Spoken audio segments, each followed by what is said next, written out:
takes a special kind of mind to grind and work from the bottom and climb up the ladder of success and time.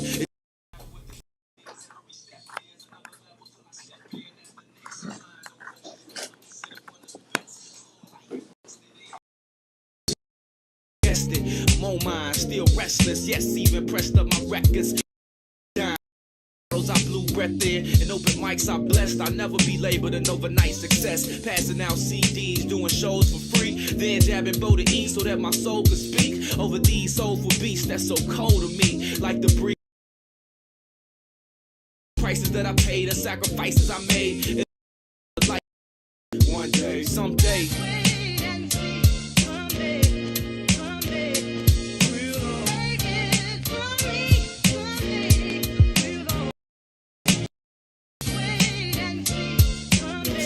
Patient, man, bumps and road ain't nothing.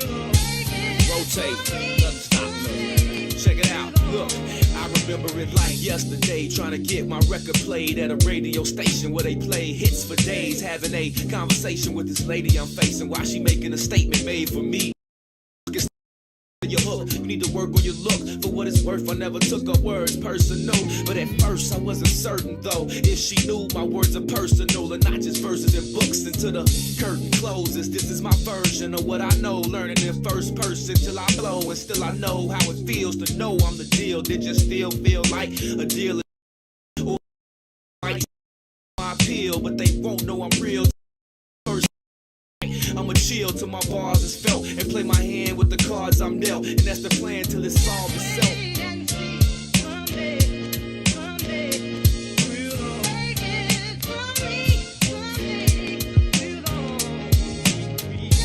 Yeah, everything you want in this world is yours. All you gotta do is claim it, man. Be patient, work hard, man.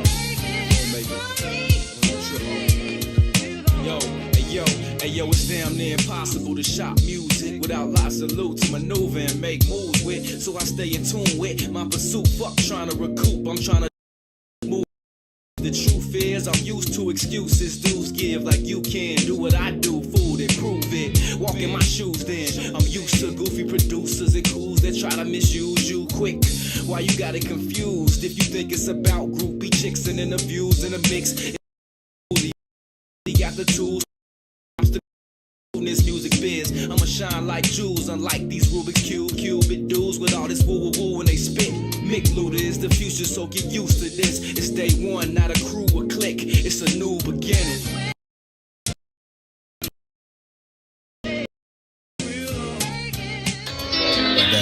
Traffic jam fan, you know it.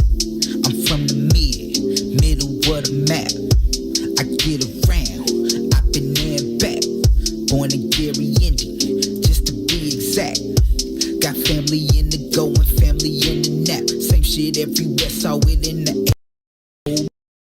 Free suckers can't take the heat, nah they gon' rap. Big dumb cats, big guns clap. Another brother dead, another mother son lack. I'm from the era where the niggas did scrap. Seen the same person shot with two different straps. You don't want this, now you don't want that. Tired of fuck shit, wanna take a nap. I'm a dog on these chicks, just a different cat. Must make at least a M to make an impact. May just paint the Benz matte black. Fresh head to toe, never wore socks that didn't match. Cause I'm from the middle of the middle of the map. I'm from the middle of the map. I've been there and back. I'm from the middle of the map. I'm from the middle of the map. I'm from the middle of the map. I get around, I've been there and back. Check, I'm from the middle of the map.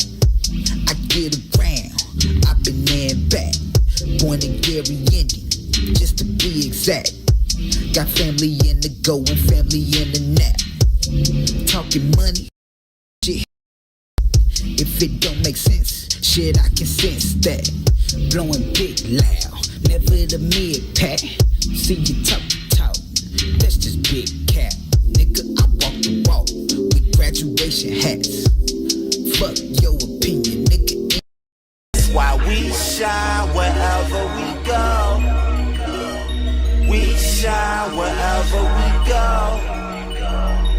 We shine wherever we go. We shine wherever we go. Lord, Lord. Welcome to the mind of a pothead.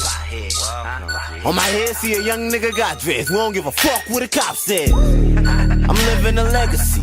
So even when I die, I am not dead. Nigga, I am not dead. Fuck with me. Great afternoon to you, wonderful people. Welcome to this Monday edition of I Say What I Said. We inside the Black People Media Studios alongside Toussaint Werner. My name is Howard. Each and every weekday, 3 to 7, right here. Discuss issues that are currently impacting the Black community, how those issues impact us as individuals, but also how they impact us as a collective. And along with your help, we talk through issues in for and we want to overcome them as individuals, but perhaps more them. Thank y'all so very, very much for choosing to be a part of the conversation as your. It is certainly appreciated. Anything you want to add to the conversation, feel free to do so. We will read through as many of your comments as possible while we go.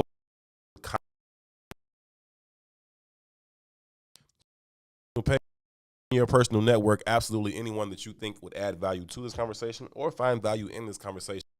Welcome to the discussion. So please, if you would be so kind, take a quick second to share the broadcast. Again, this is I Said What I Said. My name is Herb. His name is Two.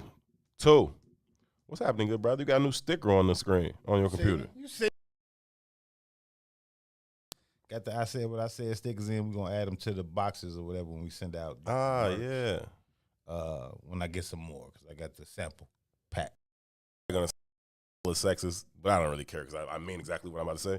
We need a woman. Like we do. We need a woman on our team. Like, We absolutely do. Just to tidy up all our shit. Just tying up all our ideas and we like, here your hoodie. Here. I dropped out one this weekend in my Shit, hand. right, shit don't look cute or nothing. No package. Here's that. We need a fucking Take woman. it as it is. We You do. know what I mean? Right? Take it and go. Run with it. Just Just run with no it. presentation, but it is what it is, man. How you feeling though? I'm happy to see you. Let me tell you something, man. This is a special day, and I said what I said history. I'm actually excited that Ron is back in the booth. Shout out to the little bro. Shout out to Lil Ron. Ron. Look, I never told you. That's the word, big bro. Slight work, man. I'm absolutely thrilled to be back here with you. Good back in this spot, man. Enjoy me for the day. That's about it. This is like 2 minutes long. The honeymoon ain't gonna last for a day. It's crazy. But nah, man, I'm absolutely thrilled to be back, man. Certainly miss hanging out with you, hanging out with the whole fam, chopping it up as we always do. Enjoyed myself. Had much way, and it was dope. Enjoyed the hell out of it. Yeah, man, I saw you. Man, I saw you didn't put up any pictures. I don't know why you didn't do that, but Yeah, I'm not really. I put up one pic. I saw the one. Yeah, I put up one pic. How many you want? What do you want from me? I mean, show me where you are. That's what's I tagged bro. What you want from me? pictures explain. Some pictures. Pictures worth 1,000 words? Yeah, man. Sometimes I like to see pictures. I saw that video at the shot of the whole scenery. What was that? The hotel you was staying at? Yeah. No, that joint was fire. Man. Shout out to the Grand The hotel was dope. the Grand Walea. The Grand Walea. It is a Waldorf Astoria resort. Shit. Baller. That's nice, man. It was dope. That's nice. No, shit was dope. I'm not even gonna sit here in front with you. Sexy decks. I'm not gonna sit here in front with you. This shit was fire. Really, it was dope as fuck. Had cool restaurants, cool spot. It was dope. It was That's dope. good shit, man. Weather was amazing. Almost didn't happen though. So you got your little, not your little, but the thing you always do is, you go to the hood and you go to. I didn't do that. I don't do that. I actually didn't get out and explore much at all. I kind of just chilled out on the resort. I didn't get out and explore much. Herb got flued out all classy like. He couldn't go no. The whole whole The nerve. comments, they Y'all- just coming in. Y'all get on my whole. How y'all figure nerve. Herb got flew out? How you know he just didn't fly himself out? Y'all, because they funny like They that. so disrespectful, man. They just funny Jesus like that. Christ. Had a good time and almost me, right? So Hawaii is like super like COVID protocol, like they heavy on the shit. And so you have to get you have to have a negative 70 of coming there, right? And so I called and they was like, yeah, you need to take the test, on Sunday, like Tuesday or Wednesday, because you risk the results not coming back in time, yada yada yada. So I was like, cool, let me just go get it done. I don't got shit to do on a Sunday. And apparently I did it one day too soon, okay? Because when I got there, it was like, okay, these tests first, I think, and they was like, these tests are good for whatever the fuck, The 29th through the 1st, something like that. And I took my test on the 28th. They like, yeah, nah, fam. Ain't going, huh? It was like, yeah, they scammed my test results and all that. It was like, yeah, this is outside of the testing period, right? This is outside of the 72-hour window. So I'm like, fuck, right? I had done the math in my head, so I kind of thought it might be an issue, but I'm like, whatever. Shit should work out because shit always works out. And so this little old lady, sweet little old lady. She just scanned things. She's like, oh, it's outside the window, whatever, right? So I'm like, okay, who else can I talk to? Like, she's like, oh, well, he's whoever the fuck he is, right? Manager or whatever. Manager man. Manager man walks his ass over there, right? Some young cat. And he can't wait to tell my black ass how powerful he is around here, right? Mm-hmm. So he's like, yeah, no, can't come in, right? Like, I can't come into the state. Like, first of all, motherfucker, I'm already here, okay? Mm-hmm. So he's like, he looked me in my mouth. He's like, you got two choices. This is how you talking to me, G. I'm not even playing. He's like, you got two choices. He's like, you can go get back on the plane and fly back to wherever you just came from, right? Across the whole fucking ocean, right? And then he was like, you could do that. He's like, or you can quarantine here. And here's the list of our 5 where it's for people to go quarantine. Fam, I just told you the resort I was staying at. Now you got me trying to quarantine the fuck nose in, right? And so I'm like, yo, fam, check this out. That ain't gonna work. All right. Like I understand. I understand the letter of the law, right? But you need to operate within the spirit of the law, right? Because my test was 12 hours before this fucking window opened. You want to flex your muscle around here, but I'm not even on that with him. Yeah, I'm really trying to be diplomatic because again, Right. they don't have to let me in this motherfucker. You know what I'm saying? They can say go back up on the plane or go to the fucking whatever and quarantine your whole trip, right? Yeah, that would have been ass. So I'm like, he's flexing, dog. Like that's muscle. And so he's saying shit I ain't even asked him. He like, you also can't rent a car. The window, you can't rent a car, so you'd have to Uber everywhere. I'm like, hey, that shit in the car, fam. At this point, you just flexing for no reason. You overdoing it. And so I say, you know what? Because I can feel myself where I'm going with this, and I'm really ready to go off on him or worse, but I'm not in yet. So I'm like, let me just chill for him. I say, I need to talk to somebody else, sir. Like, give me somebody else to talk to. This dude, like, he like 24, 25, and he's just excited to try to treat me, right? And so I'm like, is there somebody else I can talk to? He was like, no, I'm the highest ranking person here, and anybody else, I mean, there's some other people that have my same rank, but they're going to tell you the same thing. So cool. Go let them tell me the same thing. Like, so they get this lady. Soon I could tell that she is saying you on, right? She's like, whatever. You know what I'm saying? So she like, what's going on here? So I explained it to her. I'm like, I took the test the day prior. Yada yada yada. She's like, oh, yeah, it is. She's like, okay, well, let me see what we can do, right? Right. And but she was empathetic about it instantly. So I'm like, okay, cool. So she's like, let me go get the actual boss, because this little fucker who just told me he was the boss clearly ain't. Neither. Dude walks up instantly, and he was like, listen to me. Right? He was like, did you take a test on this date? And I was like, yep. Like on the eligible date. I was like, yep. He was like, fuck the go enjoy your trip. Don't have a good time. You know what I'm saying? Just that simple. All this other little motherfucker was so salty. He disappeared. Like he poofed it. Like he's just gone. Like after you can stay here capping, flexing your muscle, 5 minutes, you the boss, and ain't nobody over you. Then the dude who go ahead and have a good trip. I got a whole negative test right here, bro. Like I want to punch dude in his fucking face. That's dope because it could have went bad. Oh, it could have been. It could have been. You know what I'm saying? But you know, mythical Sky Daddy, man. He's mythical Sky Daddy strikes again, baby. He strikes again. It always works out, man. I'm like, listen, you know, I've talked my way into and out of worse situations than that. That was whack as fuck. Okay, as fuck, it would have been whack, but it worked out, man. So shout out to the sister and the brother in Maui who was not assholes, and just be glad I didn't punch her in your face because I wanted to. Every fiber of my being wanted to punch him in his face. So how was Maui though? G, like in regard to just like I don't know much about Maui. Picturesque, my G. Spirit and the energy and all that. It was dope, man. Everybody seemed cool. Like as far as the natives and whatnot, like you talking about like the transportation drivers or employees that worked at the resort or at the restaurants and stores around the resort. Because that was about as far as I ventured off the resort, like a block away.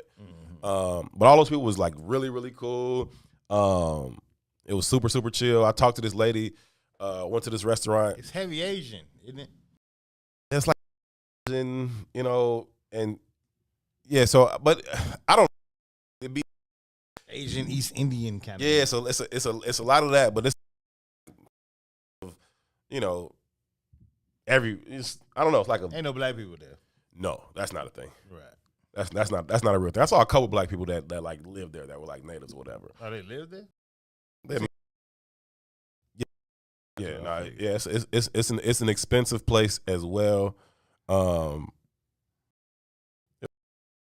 That's super dope. Yeah. Man. Salute, man. I'm glad Definitely you had a good time. Definitely got a little bit of a tan going. So the picture that I actually put up on my Instagram, Dawn and Danielle, they both they comment like, "You black as hell," right?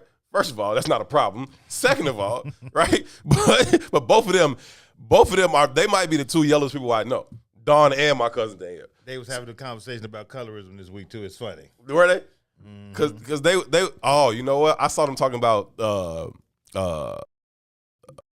house niggas and field niggas. I didn't see that On the Book of Dawn. Wasn't they talking about that, Ron? Yeah, I missed that one.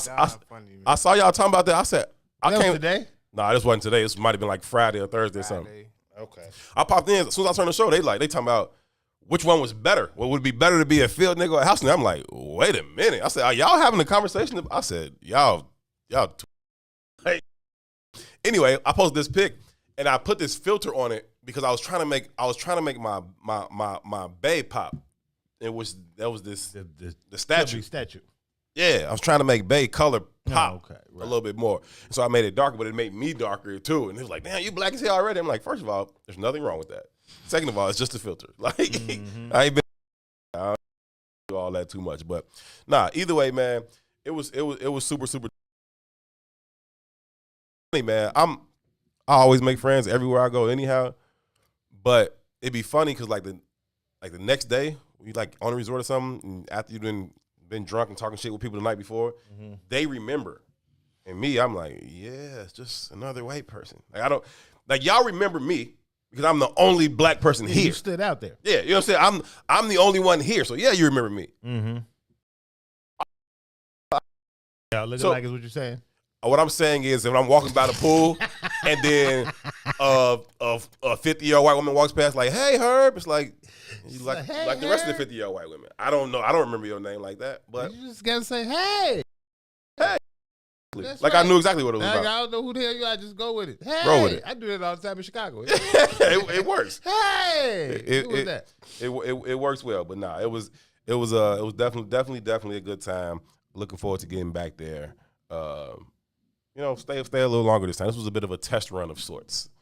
But the test run went very well. Yeah, that's good shit though, man. I'm exhausted, dog. Like I'm tired. I landed like a few hours ago, and I just came straight to the studio. I probably had time to go home for a minute. I was like, if I go home, it's a wrap. We done. And so I'm glad you was dedicated. Let me just it come would to have the been studio. done for everybody because I would have went right back home. I'm like, nah, let me just go to the studio, man. So definitely, I am running on fuel. I can never sleep on a plane either. Like, yeah, I struggle with that too. Yeah, I always feel like the plane's gonna fall out the sky. I don't like being in the air and nothing. Like not on. I can't remember. Was this on? I don't know if this was on the way to. On the way, I don't remember, but we had like some significant turbulence. I don't like that either. In pockets. There's pockets of significant turbulence. It's disrespectful. It's this fucking white girl across the aisle. She's not handling it well, like at all. She's, oh my God. Like out loud? Out loud, G. Like screaming, make it stop. Somebody make it stop. I'm like, how are they going to make it stop? Like, who's going to, like, mythical sky, who's going to make this stop? Like, you know what I'm saying? Like, oh my God, make it stop. I'm like, oh my God, this lady's getting on my nerve. Thanks, Auntie Donna. I appreciate you. I am all good, all well. I'm just tired as heck. I'm just super, super tired. But I'm all good. I'm happy, thoroughly enjoying my birthday. Phenomenal start. And it's just the beginning. Just the beginning of the birthday month. Yes, it's a whole lot going on. Yeah, it's a month-long thing, man. We keep it rolling the whole time. You know what I'm saying? So, we'll what else you got going? I'm gonna have a party. No. I'm gonna have a day party. When am I having a day party too? Beats me, Sunday. Okay. Sunday. So On my birthday. On the actual 11th. I'm gonna have a day party. It's gotta be, socially distant. There's restrictions and stuff like that. I really wanted to be like, hey, everybody come to the party, but I can't do it. So I'll see if y'all can swing through. But yeah, I'm gonna do that, man, and it's a month-long thing. It's every season. Yeah, I know y'all, dedicate the whole month to yourselves. Yeah, we run. It's the third member of I Said What I Said was here this week. Yeah. His ass never showed up to I Said What I Said. But he was here? Yeah, talking shit every day. Like, always talking shit. Yeah, it's some every shit. You know what I mean? Shout out TJ, man. Hung out with them for a hot second. Hung out with my nephew for a hot second. And just realized that, I probably should go home. I've had enough Aries energy.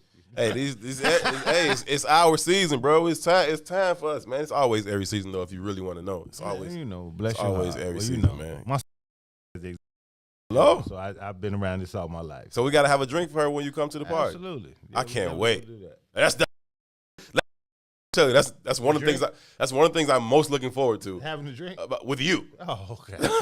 That's one of the things I'm most. I got a different kind of tolerance when I'm standing up. Okay, cool. I'll make sure we're sitting down and then stand up abruptly. Watch you stumble around that motherfucker. Okay, I'm some shots before this weekend, so I'll get prepared. I'm very much so looking forward to having a drink with you on my birthday, man. That's gonna be fun. Absolutely. I'm looking forward to that. No, that should be dope, man. Yeah, I'm about. Looking forward to that, man. Brother. A lot of people showing love and want to celebrate little old me. So I'm appreciative. I'm happy. I'm grateful, and I'm looking forward to it, man. Yeah, I'm glad you're black, man. I know we got a guest coming in at 5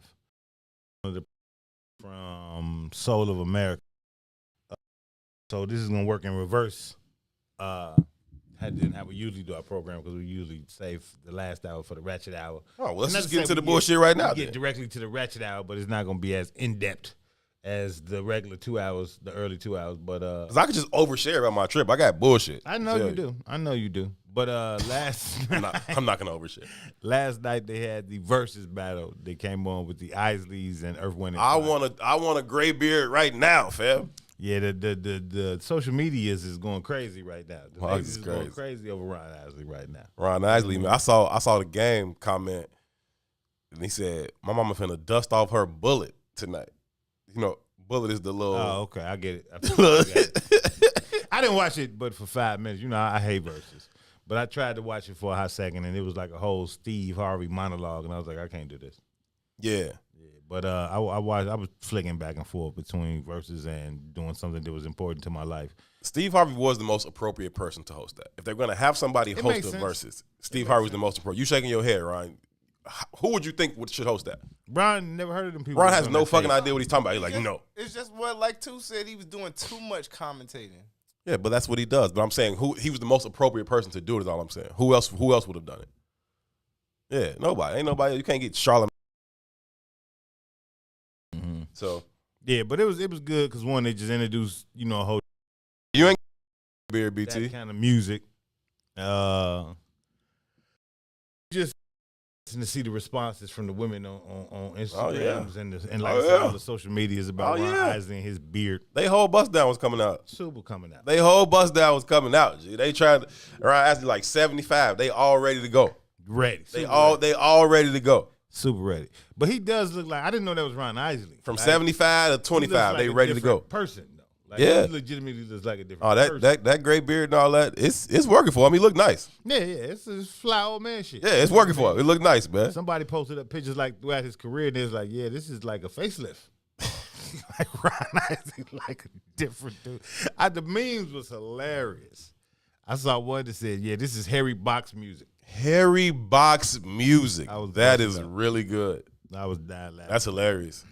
But was that Versus first joint?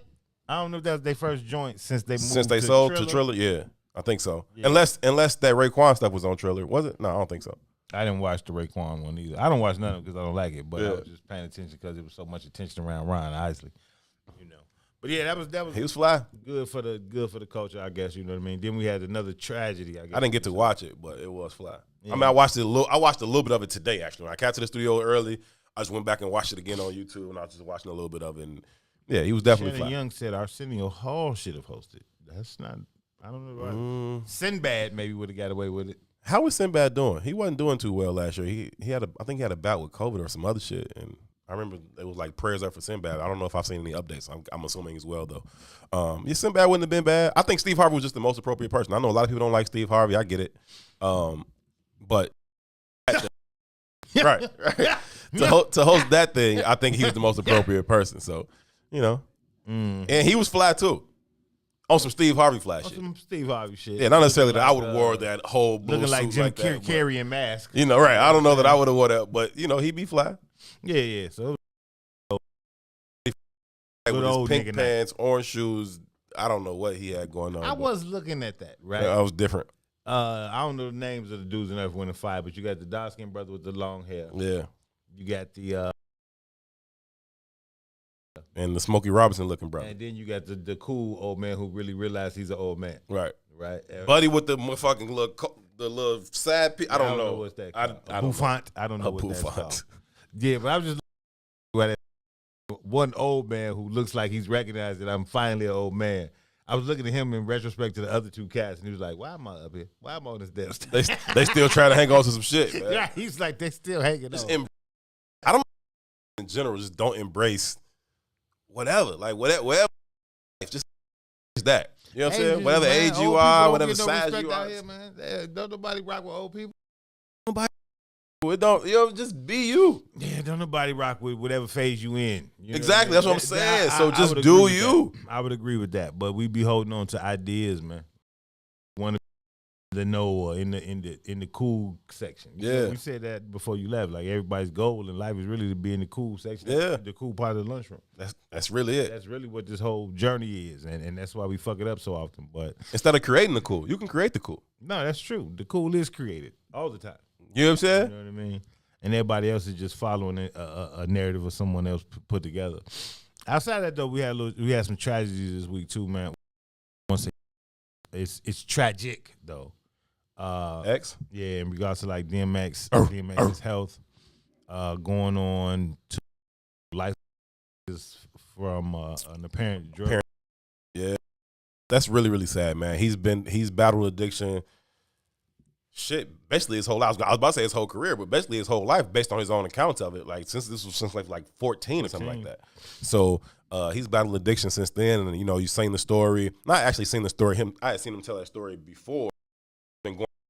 weekend about, you know, his big homie or whatever, like getting him to smoke crack the first time.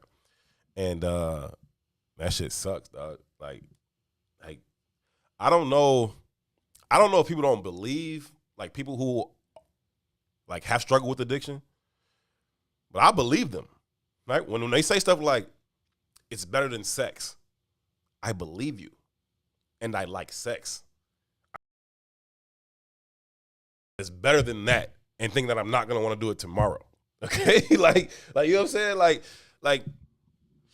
But we all struggle with addiction. We just struggle with acceptable addictions. I know that's what this, like, if you give me good sex today, I'm gonna want that sex tomorrow too. If you telling me this is better than that, then I'm probably gonna too. Not this isn't just making me, like, you know, come or like be irresponsible about work or waste some time, whatever. This is like making me do shit, you know what I'm saying? And so I don't know. I believe them when I see it. When they say that type of stuff, I believe them. When I see the type of people, when I see people in my life that I know have struggled with addiction, I understand how much of a stronghold that thing has But it on. alters your mind. Even in this better than sex conversation, again, I've never done crack in my life. Mhm. You know what I mean? But I think sometimes we lack the words to really explain it, but put it in perspective, Mhm. right? Sugar is a drug too, Absolutely. right? The most addictive. So think about it from that perspective on how hard it would be for somebody to let go of sugar. You know what I mean? And how many people die from sugar? Right. You know, we talk about it all the time. You know, shout out to my brother T, man. He just got diagnosed with diabetes the other day. You know what I mean? So we don't put it in that kind of a context, but True. think about how hard that is. Or think about even with Celine when he was like, no animal April or, you know, vegan, whatever, February. That's Sadiq. difficult to do. Not saying Sadiq, but I mean like the stuff he does. No, you just said Salim. I was just making sure. My bad. Yeah, but difficult. You know what I mean? So it's a struggle if you've been addicted to any kind of mind altering substance, shit, you got to be close to 50. Yeah. You know what I mean? Yeah. So more than half his life, Yeah. a third of his life, I'm sure that's a struggle. But at the same time, Oh yeah. right? I sometimes find it disingenuous to see our responses to shit, right? Like, Oh yeah, for sure. It's this For sure. huge outpour for X right X now. been struggling. Right, and he been struggling publicly for forever, right? But the dude on your block, you don't got the same kind of love for. Same struggle. You won't even look. You know, it's just really interesting. That's to a see good point. how that plays out. That's a good point. You know what I mean? Yeah. It's just really That's interesting. DMX, so it's like, and I'm My not, heart goes out. in no But- way am I saying that's not sad. But the corner homie is fuck, yeah, dude. Yeah. I'm not giving you a sandwich. Right. You know what I mean? It's Right. just really interesting to see how It's a good point too. people respond to certain. Like, how can we be sympathetic in one instance and then same be completely indifferent towards that completely indifferent. shit? You know what I mean? Yeah. It's really wild to me. But this is our America. You know what I mean? But it's the aspirational shit, right? X has DMX. been something that people have aspired to be. He's had this measure of success and fame and money and shit. And so there's this attachment to him that, although your experience is more closely aligned to the person who lives on your block, because fuck, y'all live on the same block, you don't have any empathy for that person, though. They just a nuisance to you. You know what I'm saying? They just somebody you got to walk around when you're going to the store or whatever the hell. I get that. No, that's a good point, too. I hadn't really thought about that in terms of how the outpouring of love has been towards him. Point. Yeah, it's interesting, man. We got some comments on YouTube that we missed. I just ran back to YouTube. I thought it was funny. They was talking about the Steve Harvey. They said Steve Harvey looked like the Hamburglar the other night. That was from Down to Earth. And Lena Latham said the Entertainer would have been a good host. I was thinking the same Said thing. would have been good. Said would have been Said dope. would have been my second choice. Steve would have been my first choice. Yeah, said. Steve at the fucking Kings of Comedy.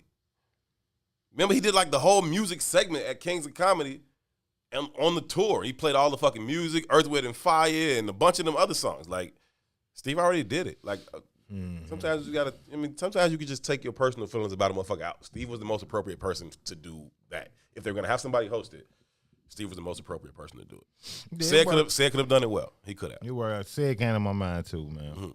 But Yeah, that DMX thing was still interesting though, right? And it was also just kind of back and forth between him whether or not he was on whether or not he was off or on life support, whether or not he has or does not have brain function, because that's still not clear, you know.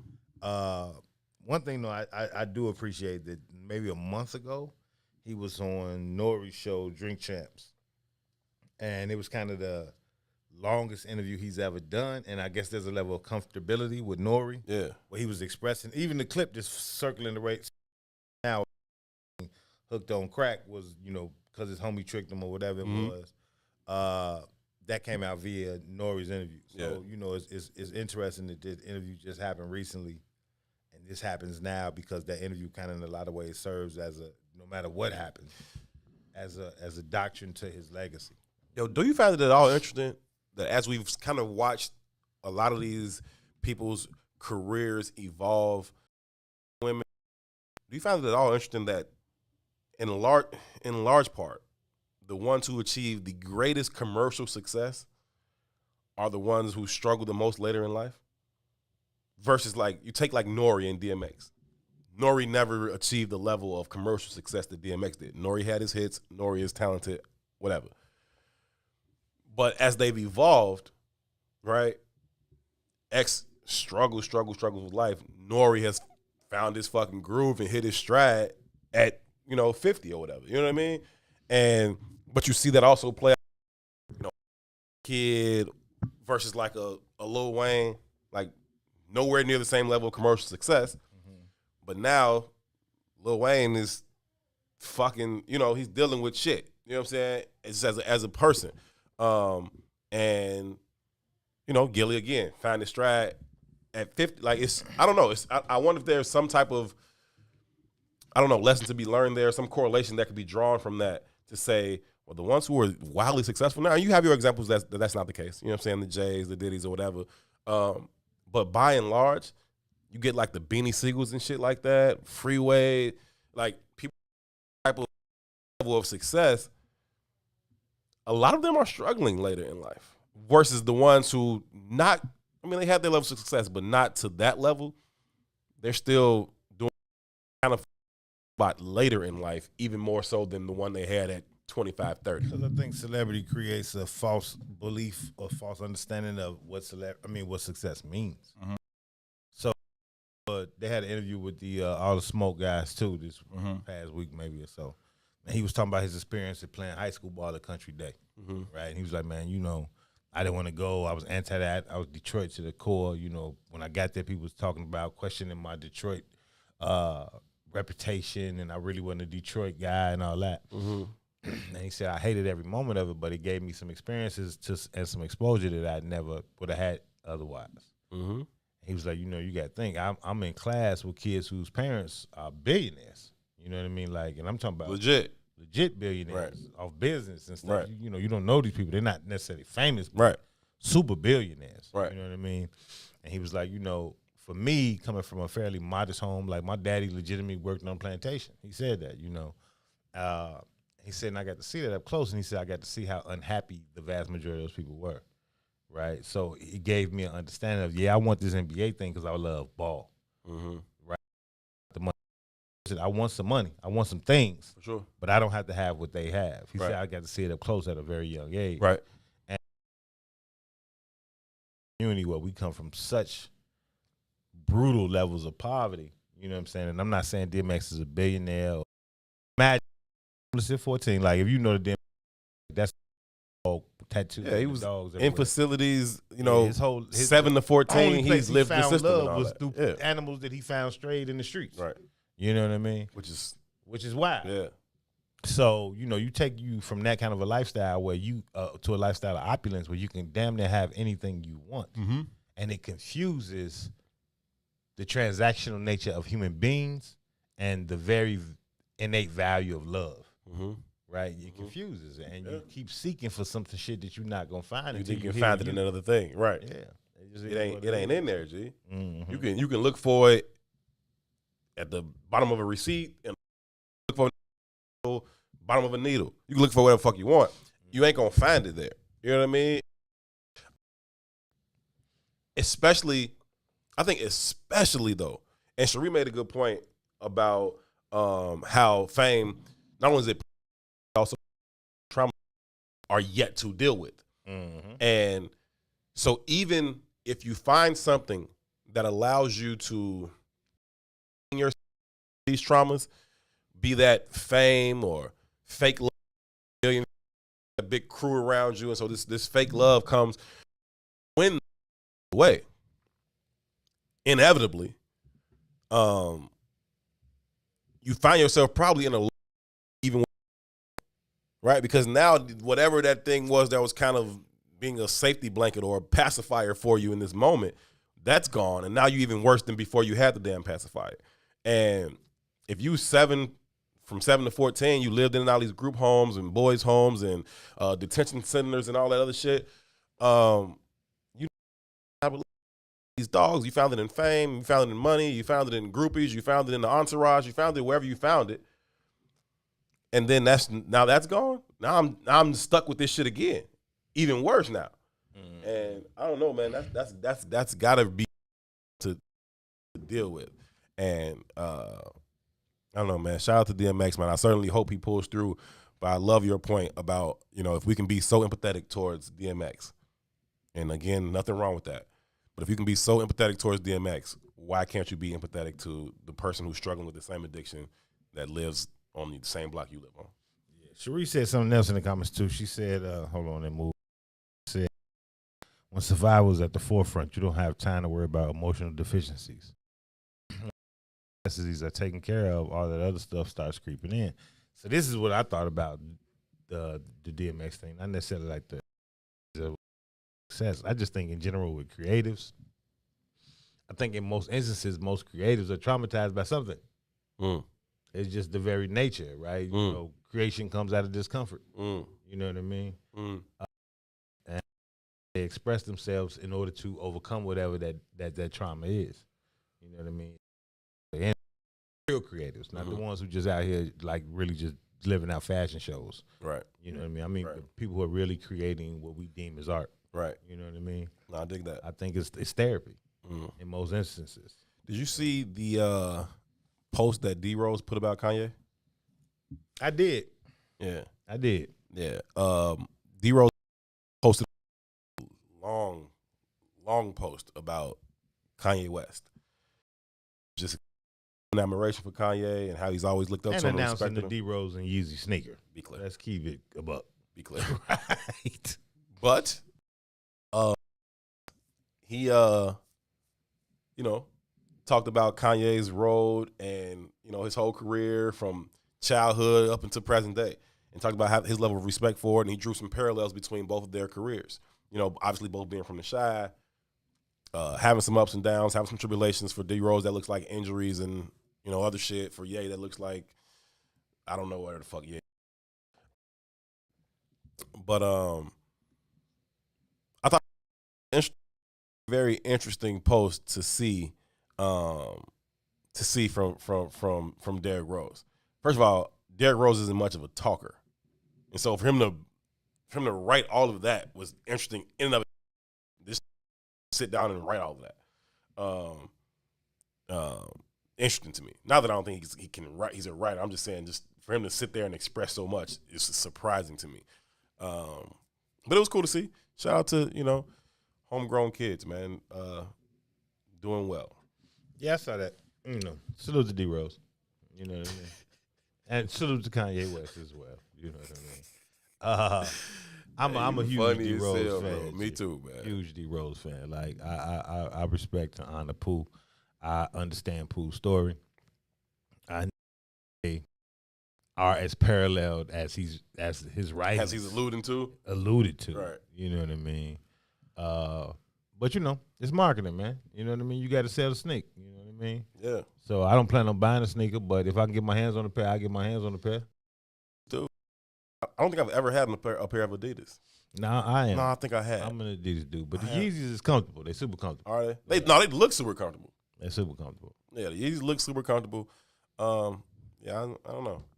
Yeah, but salute to D. You know what I mean? For sure. And New York and there.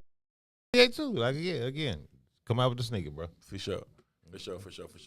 Two things while we're on basketball. This has absolutely nothing to do with anything. The NCAA? Yeah, that's what I want to talk about. But I just want to throw this in there, and it has nothing to do with nothing. I'm so fucking sick of Kevin Durant's hair, G. I am so sick of Kevin Durant's hair. Around. Did you see Michael Rappaport and Katie go back and forth? Yeah. And Katie told me he was gonna spit on him when he said Yeah. that was interesting. To like an type of rant, because I guess he used some words in the rant, which I don't even know because they kept bleeping it out, and I couldn't really identify where some homophobic slurs would go in this rant. But yeah, I did see it. Whatever.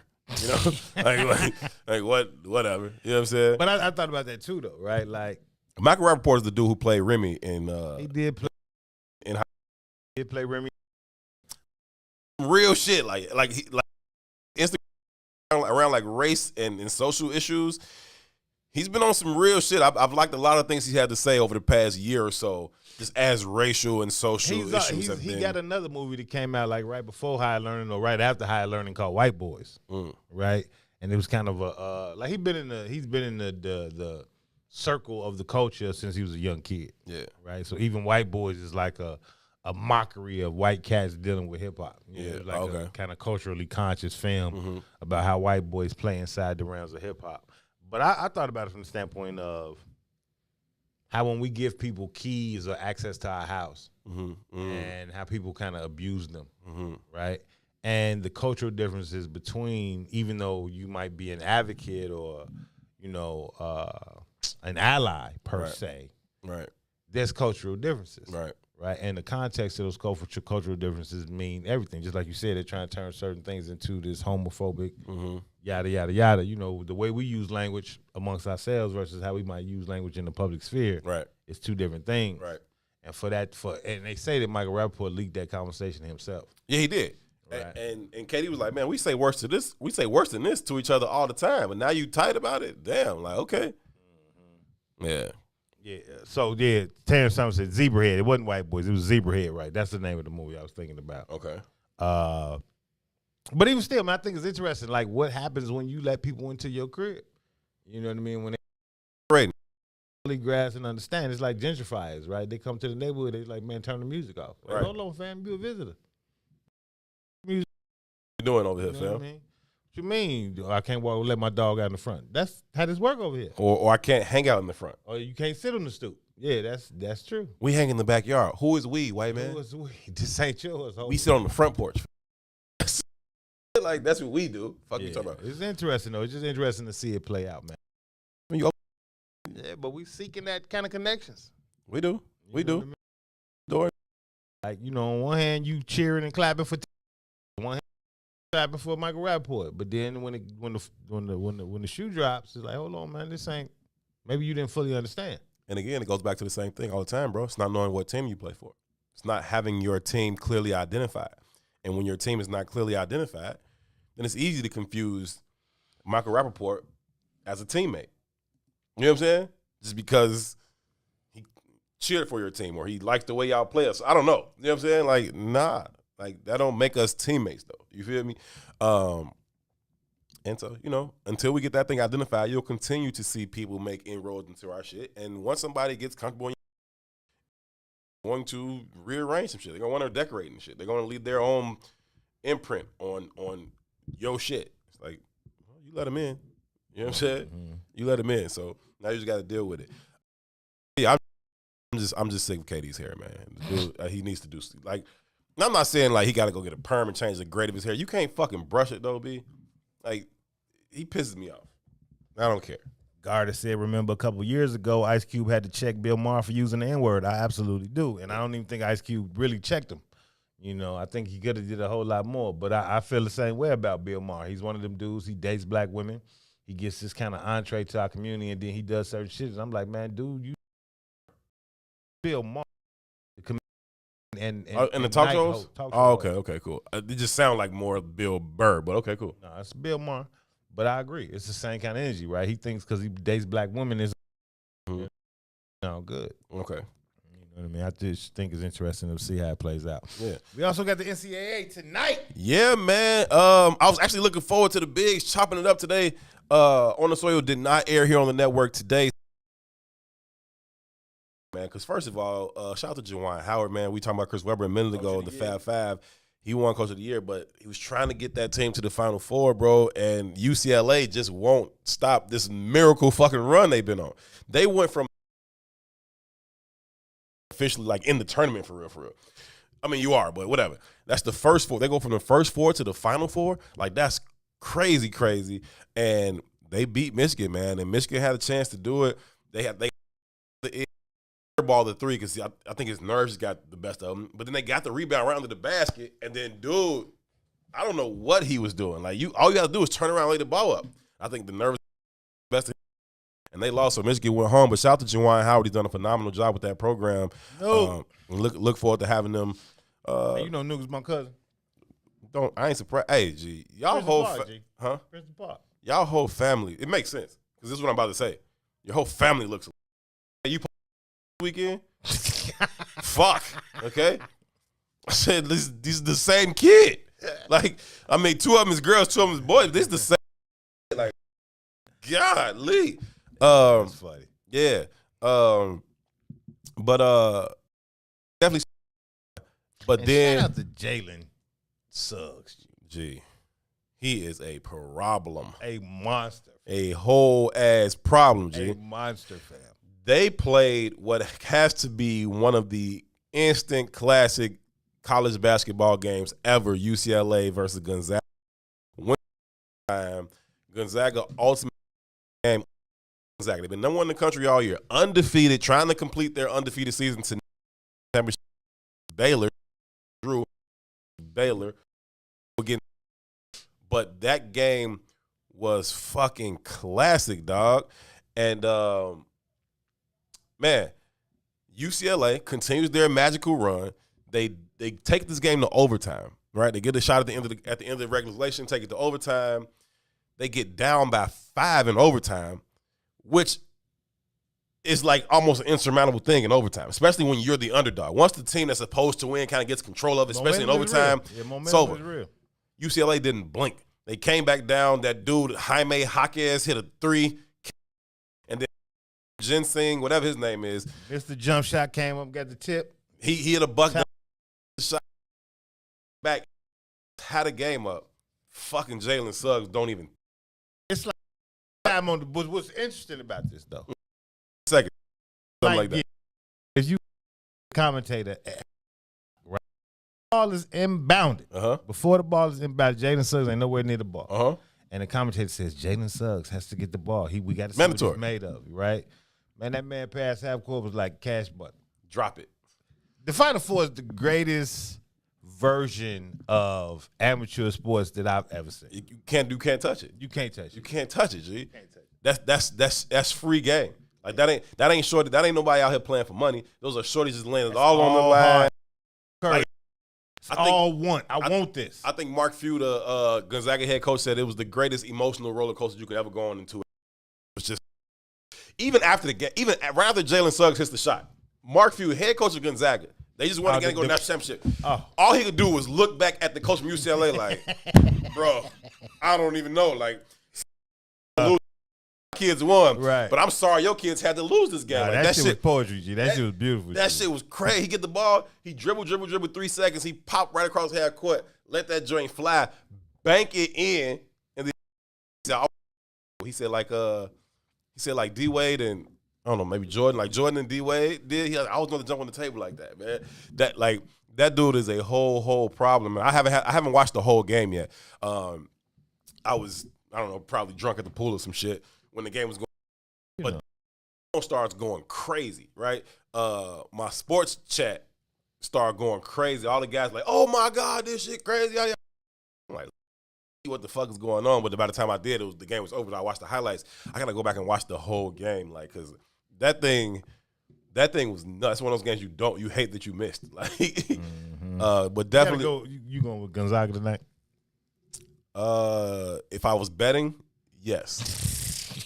if I was betting on the game, I would pick Gonzaga. I'm gonna cheer for Baylor because I know Scott Drew personally, the head coach from Baylor, and so I'm gonna cheer for Baylor. It's NCAA though.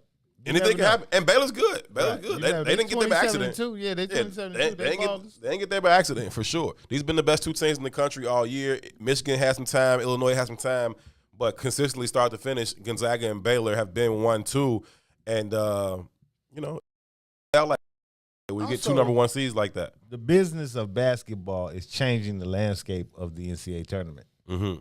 The business of the NBA is legitimately changing the landscape of the NCAA tournament, right? Mm-hmm.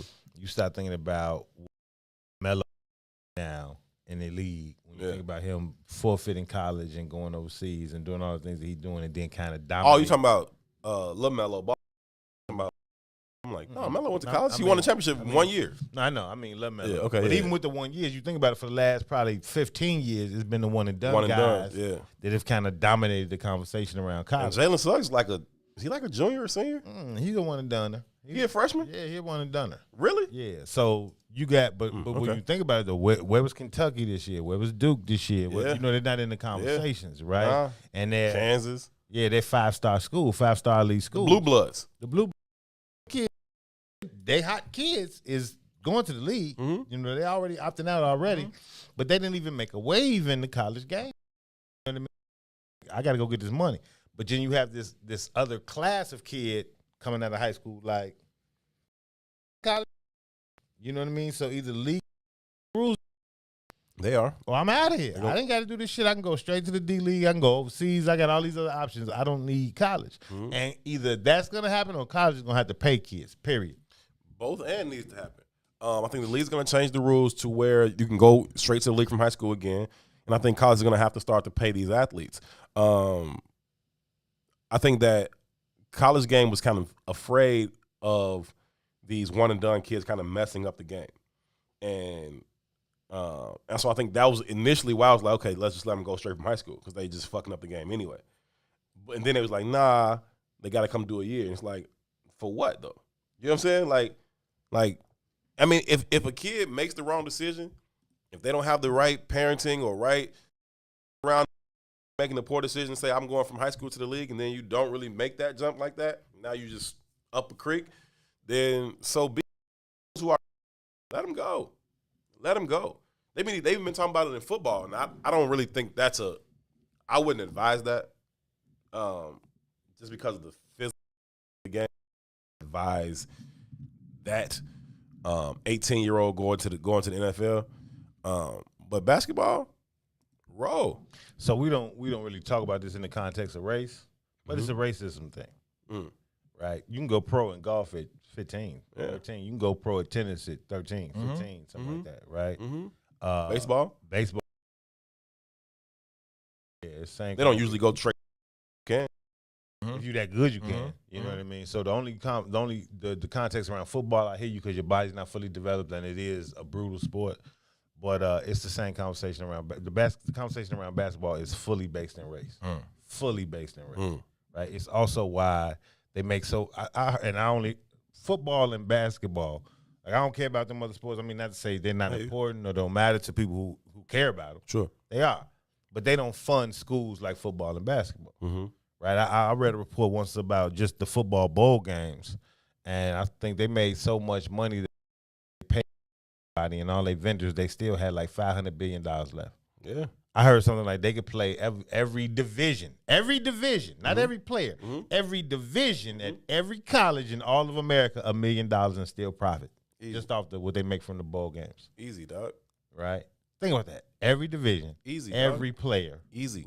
And still profit. Easy. You know what I mean? It's the Nokia Sugar Bowl. It's the All-State Cotton Bowl. It's the Tostitos Fiesta Bowl. Like, these are huge, huge corporations that are paying tons of money to be the name sponsor of these big games.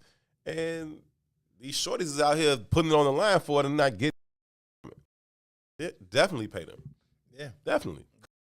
And it's like you said, it's a twofold conversation. I think they should pay them anyway, because even just like the argument you make about about football, where they're not really ready, physically ready to go to the league, I feel that same way about basketball. You got those cats who kind of like, one, the game has been changed. shit, but it also waters down the game. It's not as fun. It's not as physical. But you got those special cases. The LeBrons. They special. Yeah. Right? But the vast majority of cats that come out, even not that. Yeah. You know what I mean? And what's happened over the last probably 10 years or so, the league has watered down the rules to make young kids like my son think these kids is really that. They're not that. You know what I mean? But they got to keep selling the product. Well, you know, but it trickles down too in where you is in the community, and it just changes the value of the game, man. And it's whack to me. But the only way to really beat that and keep the authenticity and the value in the game, you got to pay these kids that they become men. there was also a classic national championship game on the women's side yesterday, I think it was. I didn't see that. Went down to the final shot. It's a girl named Ari. Her last name is escaping me right now. It was on Beast. Not him. I ain't really Beast. paid attention to Stanford women's won. basketball. Yeah, Don Staley's so fine. Jesus Christ. She was wicked with that. Yeah, Don Staley was cold. You know. Shamika Holslaw and all of them, they was cold. No, they Diana was cold Taurasi. hoopers. Yeah. I'm talking about hoopers. Yeah, they was cold hoopers. Seriously, cold. No, for real. Yeah. Diana Taurasi was a walking bucket at UConn. They Period. They was cold. For sure.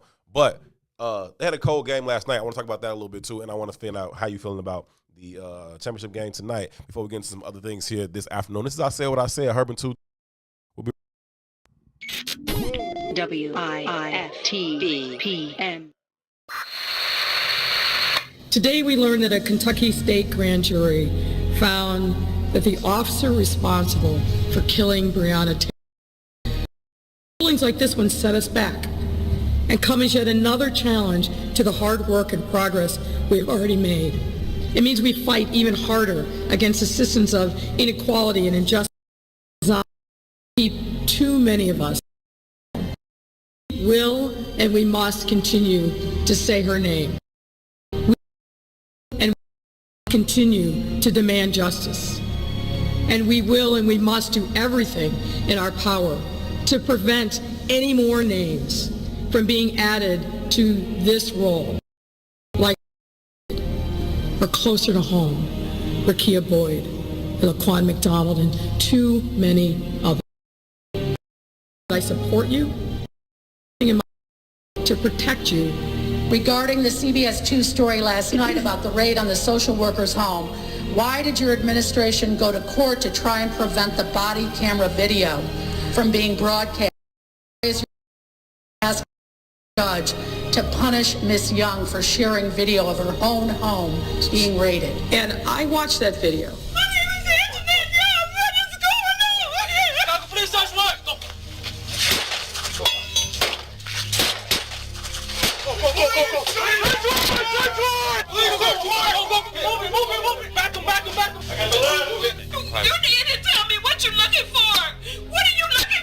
Now, this case was litigated in federal court. The federal judge put in place an order. There's an allegation that a federal judge put rules in place. It's for that judge to determine whether or not that was appropriate. I'm not going to sit here and second guess a federal judge or how the information related to that matter. And no one is very competent, and I'm sure will be fair in assessing. Oh my God, this cannot be right. How is this legal? Because COPA has not yet made a decision in 22 months on this. I just, look, we got to fess up and we got to clean it up. You have the wrong place. You got the wrong house. You got the wrong house. We will and we must continue to say her name.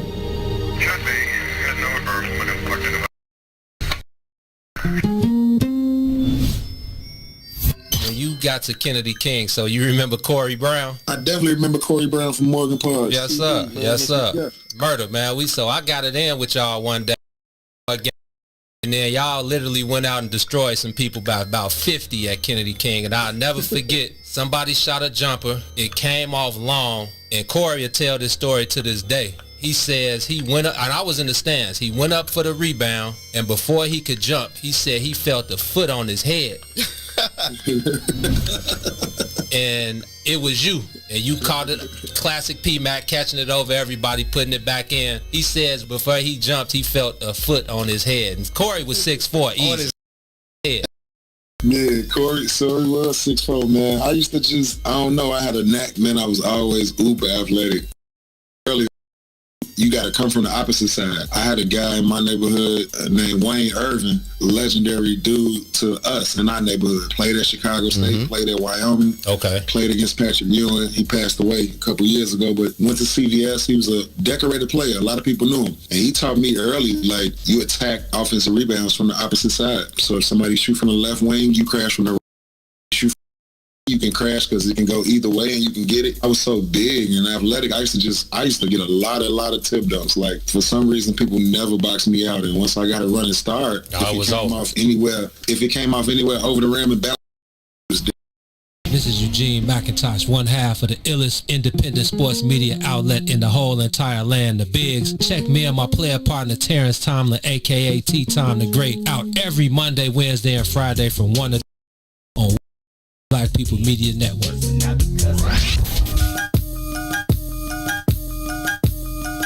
All day.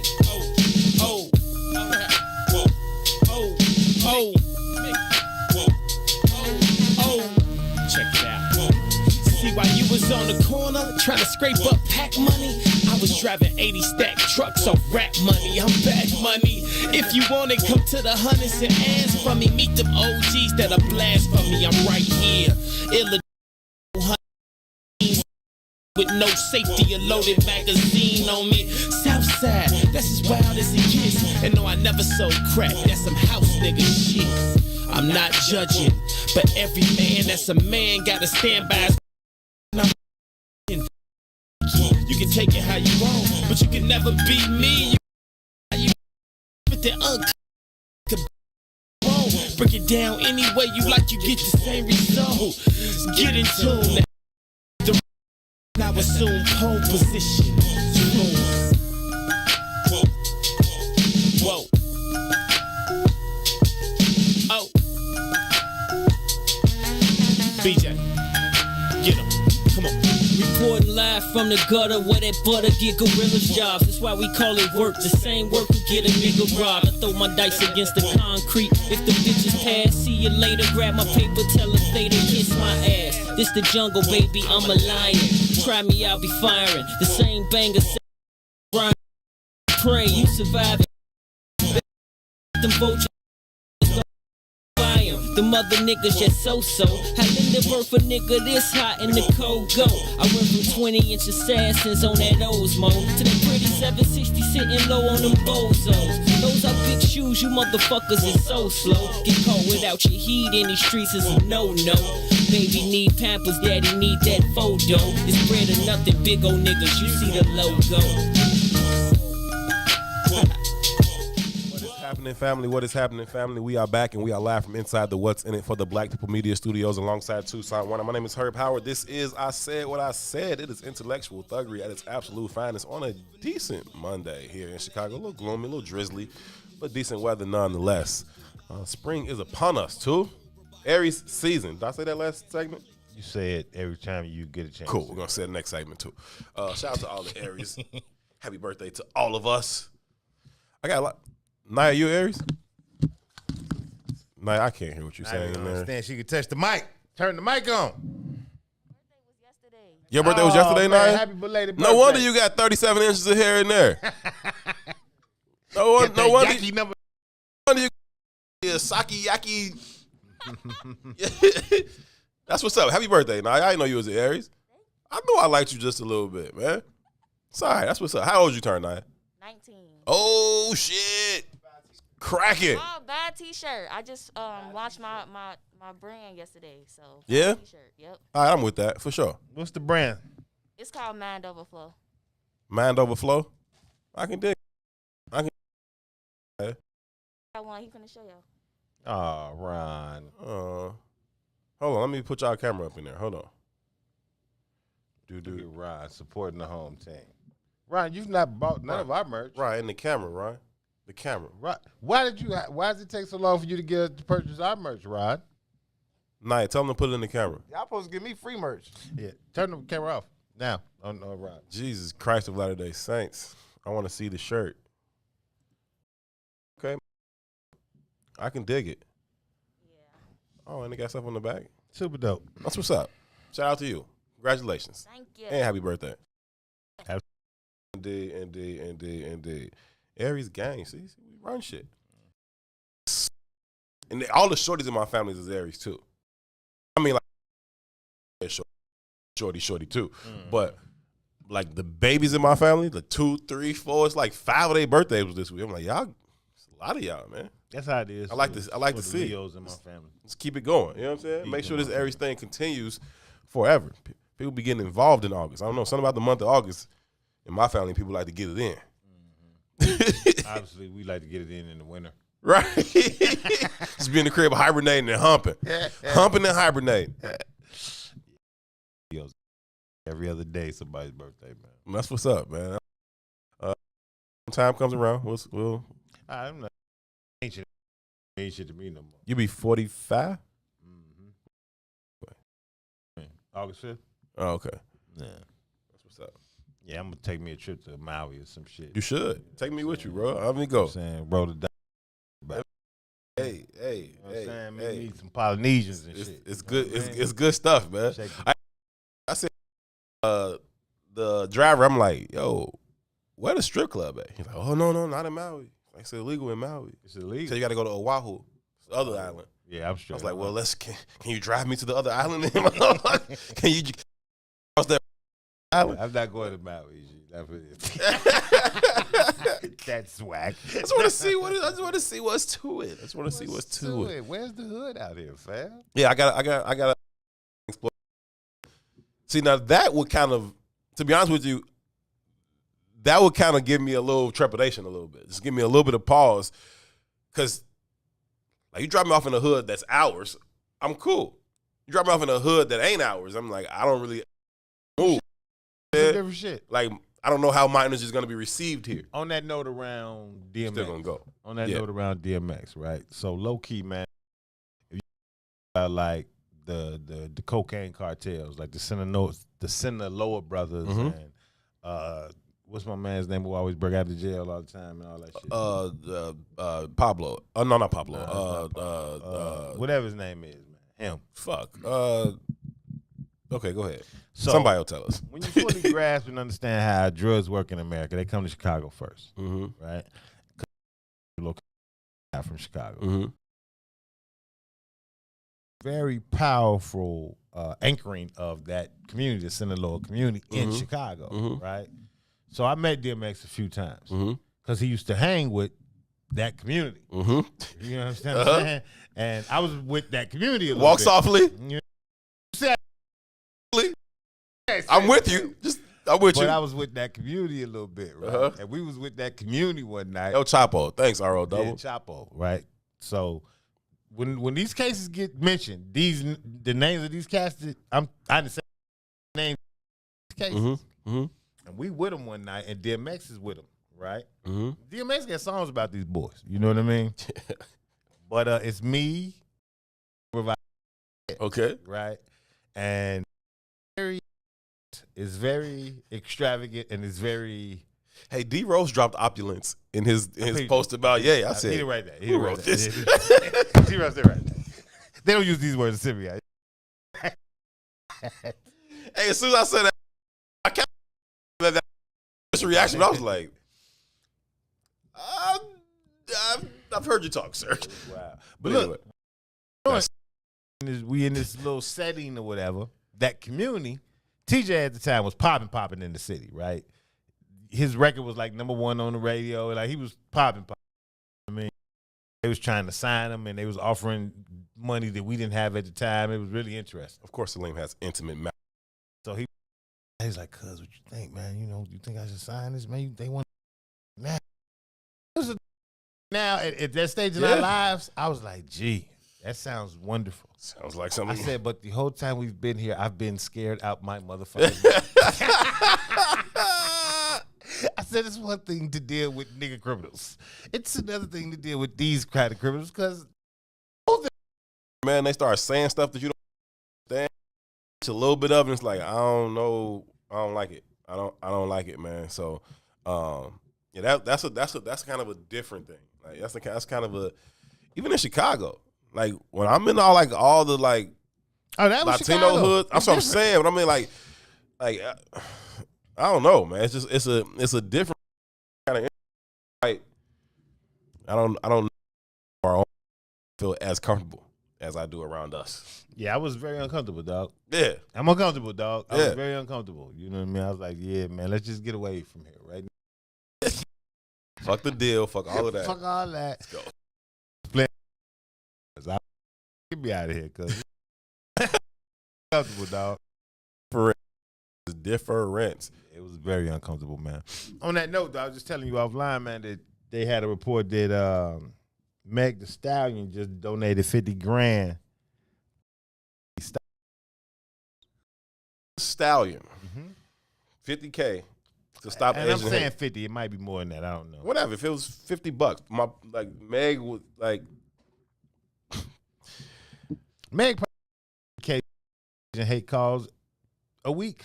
On what? On you giving them $50K to stop Asian hate every day. That's real spill. Right? How much you doing to stop black people hate? Right. You know what I mean? Right. Or what are you doing What did there? what did you donate to the Georgia? Donate to the Houston. What do you? I mean, I'm serious. To the Breonna Taylor cause. Like, Where you from, right? Yeah, you know, when you stopping Asian hate going to the nail salon and the Yaki number 19, you supporting you're putting big that business community in a position to not worry about Asian hate. Yeah. So it just confuses me. You know, I mean, people jump on things, and what's the day, right? Especially we jump on other people's shit, and it's like, okay, that's cool, right? But man, until our shit is cool, I just think that we got, I won't say bigger or whatever, just other. It's our shit. Like, that surprises me that Meg Thee Stallion saw fit for that. Now, your boy, man, that's your man's. Mr. 17.5. Mr. 17.5. My president is black. Okay. He and his Asian wife, you said foundation? Yeah, man. They got married on whatever it was. Let's say they got married on Thursday. Friday they announced they was creating the Stop the Asian Hate Foundation. Mr. 17.5. Mr. 17.5. How many neighborhoods has he flooded with bricks? And those it's very interesting to me. Proud of that. Dope he's flooded the black community with. But he got him an Asian wife now, so he needs to stop the Asian hate. He says Meg does hella charity. Don't cherry pick her choice to throw love to the Asians. I'm absolutely cherry picking her choice, and I'm going to do it again and again and again. Yeah, man, we are Bennington ads around this motherfucker. You know what I mean, something just happened to my mic. I don't know what's going on. I don't know what just happened. It's hella loud and screaming in my ear. I try to turn hers down, turn yours up. Yeah, it is what it is. But I still got the camera up in there. Yeah, too. we still now, and the day of the George Floyd trial, the doctor said he died of asphyxiation.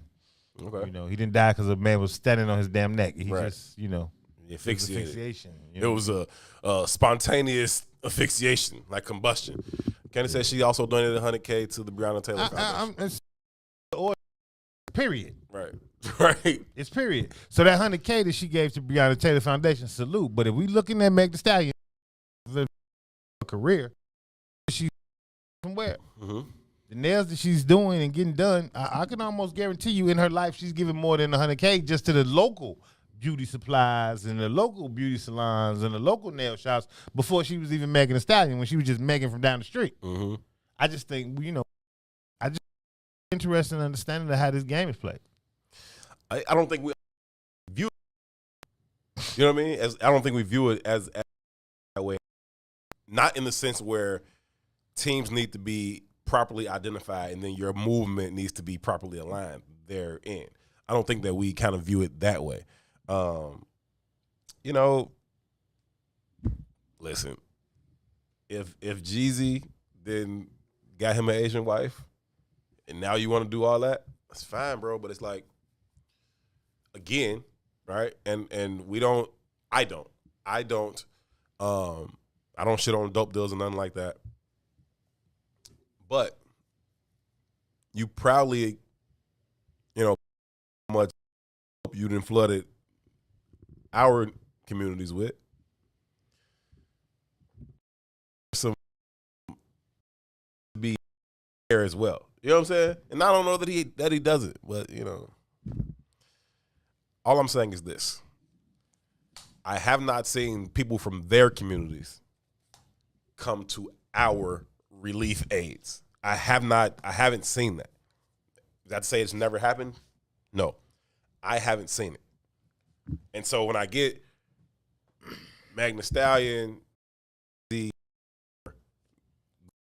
them, okay, that's fine. Seen that be a two-way street? Because I haven't. And that's really what my issue is. And so more or Megan's philanthropy, I haven't seen it come back the other way. And so that's all I'm saying. Hey, it might just not be publicized. That's plausible, right? Okay. Maybe Jackie Chan does a lot in the hood. Yeah, who knows? It's plausible. Who knows, right? You don't know, right? But my mindset is, again, if we think about it from the standpoint of industry, do we dominate? I can't think of none. Maybe except for entertainment. And even in that regard, we only dominate that from an employment space. Mm-hmm. We don't dominate it from an ownership space. But in regards to like let me not say that. The only industry that we do dominate is hair, right? It's barbershops and beauty salons. That's the only places that we're fiercely loyal. But every product that's pushed through there, I don't.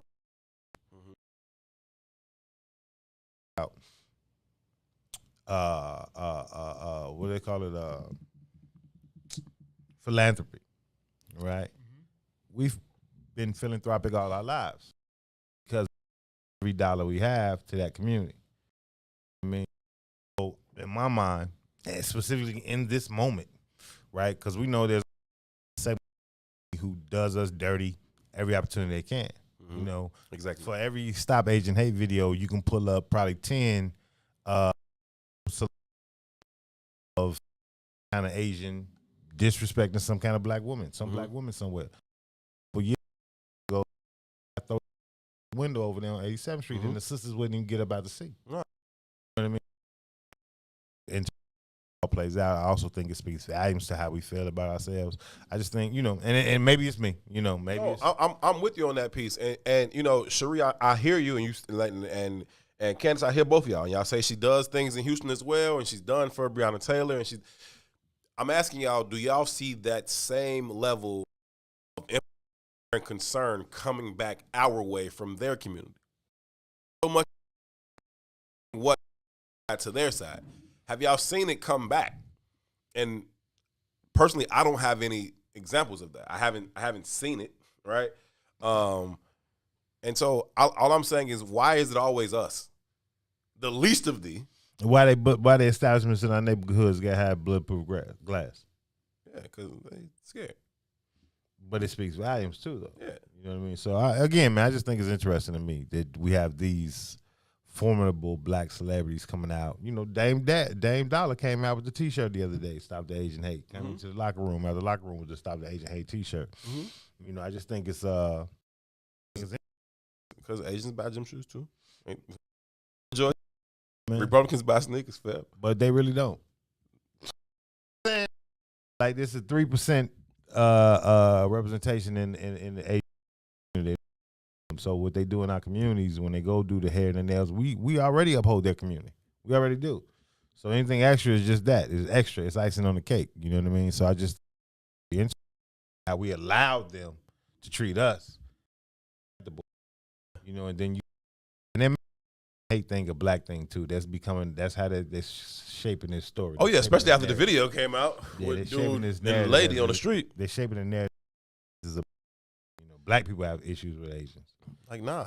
Right. It's the only place y'all go get rich at, other than y'all own spots. Man, liquid gold, bro. You know what I'm saying? Like Gold. Asians ain't getting rich in the community. Right. They ain't getting rich in the Indian community. You know what I mean? Like ain't. they getting rich in the black community. That's right. So who the fuck hate them? Just like everybody else. So you don't owe them nothing. No. You've already anchored them in. You don't owe them shit. You've anchored. Right. Every day that I walk outside my house, if I take one step, one block over, one block east, I mean, one of their businesses. There's a whole strip mall. Right. And it's owned by all them people. Mm-hmm. Right. It's in my neighborhood. We don't own one. They don't live there. They're taking all those resources and they bouncing with them. And so, last year it was the looting and all this other shit. They loot our communities every fucking day. And you back every day. And so that is what I'm like. That is what I'm trying to get at here. Like, it's take or let me say it like this. Give. So whether it's us give at their restaurant, their beauty supply, their nail shop, or it's us to social justice issues, it's always us giving to them. Ain't nobody giving us shit. And this thing really fucking works. And all we think we supposed to be are givers and never takers.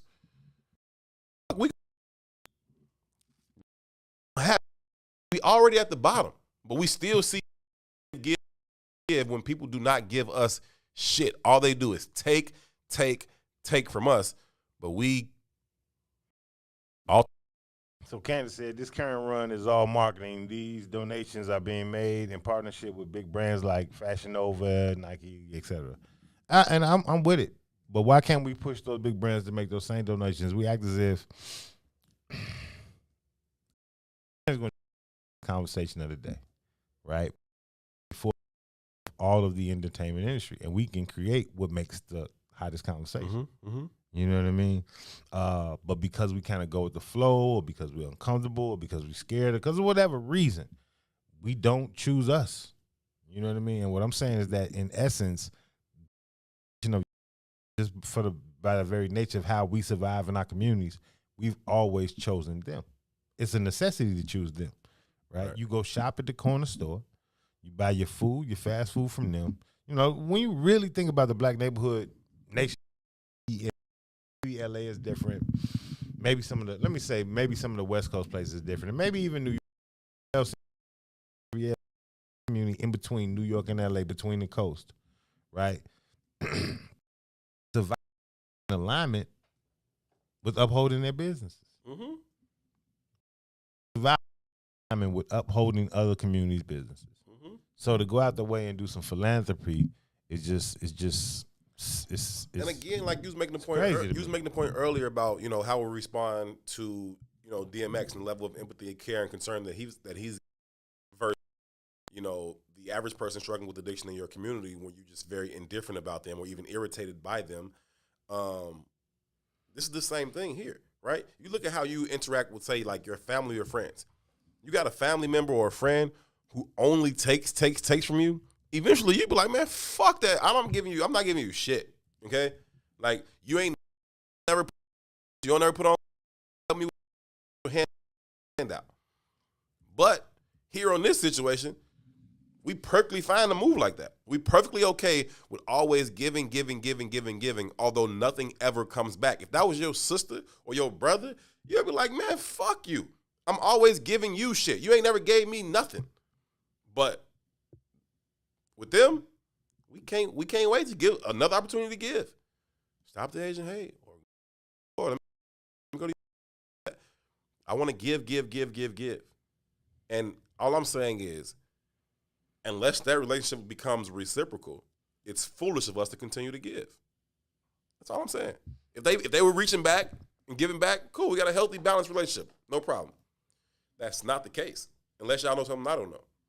Yeah, somebody in the comments was like, I don't hate the Asians. I'm just not going out my way to help them. And I think that's the kind of conversation I'm having as well. Yeah, I don't hate them people.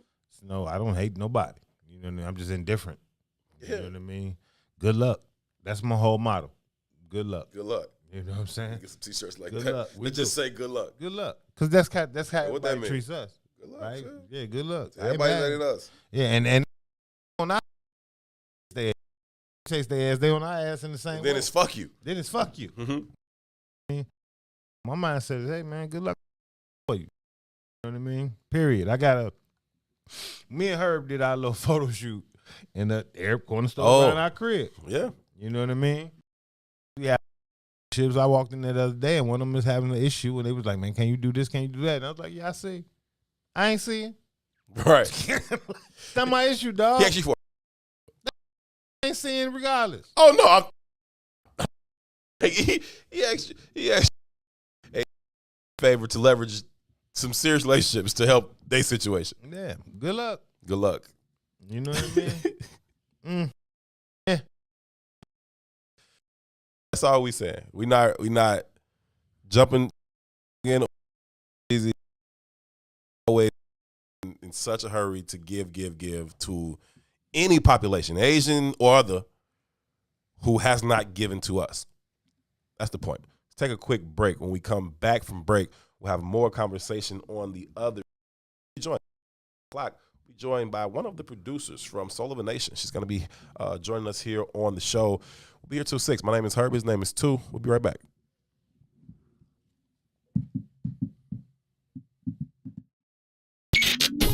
WIFTBPM. Everybody's talking about the all-new Sam Silk's Chicken and Fish. Place your order today for a delicious...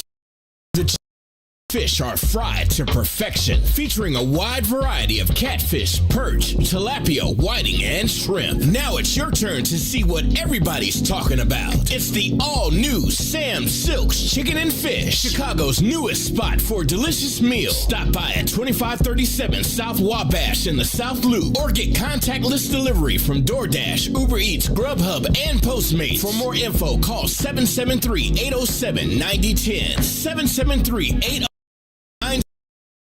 Sam Silk's Chicken and Fish is open just in time for lunch, or take it to the house for a delicious dinner. It's Chicago's new spot for perfectly fried chicken and fish. Don't wait any longer. Try it today. Sam Silk's Chicken and Fish, 2537 South Wabash in the South Loop. Sam Silk's Chicken and Fish. Sissy's Taco Bar Pop-Up is back with more hours and more days. Check them out at their new pop-up location at The Woodlawn, located 1200 East 79th Street. Sissy's Taco Bar offers authentic street tacos infused with international soul. Now every Tuesday, Thursday, Friday, and Saturday at The Woodlawn from 12 p.m. to 7 p.m. New vegan tacos have been added to the menu too. Visit sissytacobar.com for more info.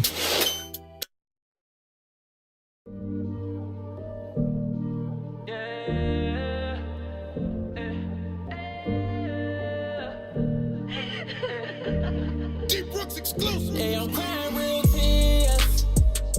I'm crying real tears.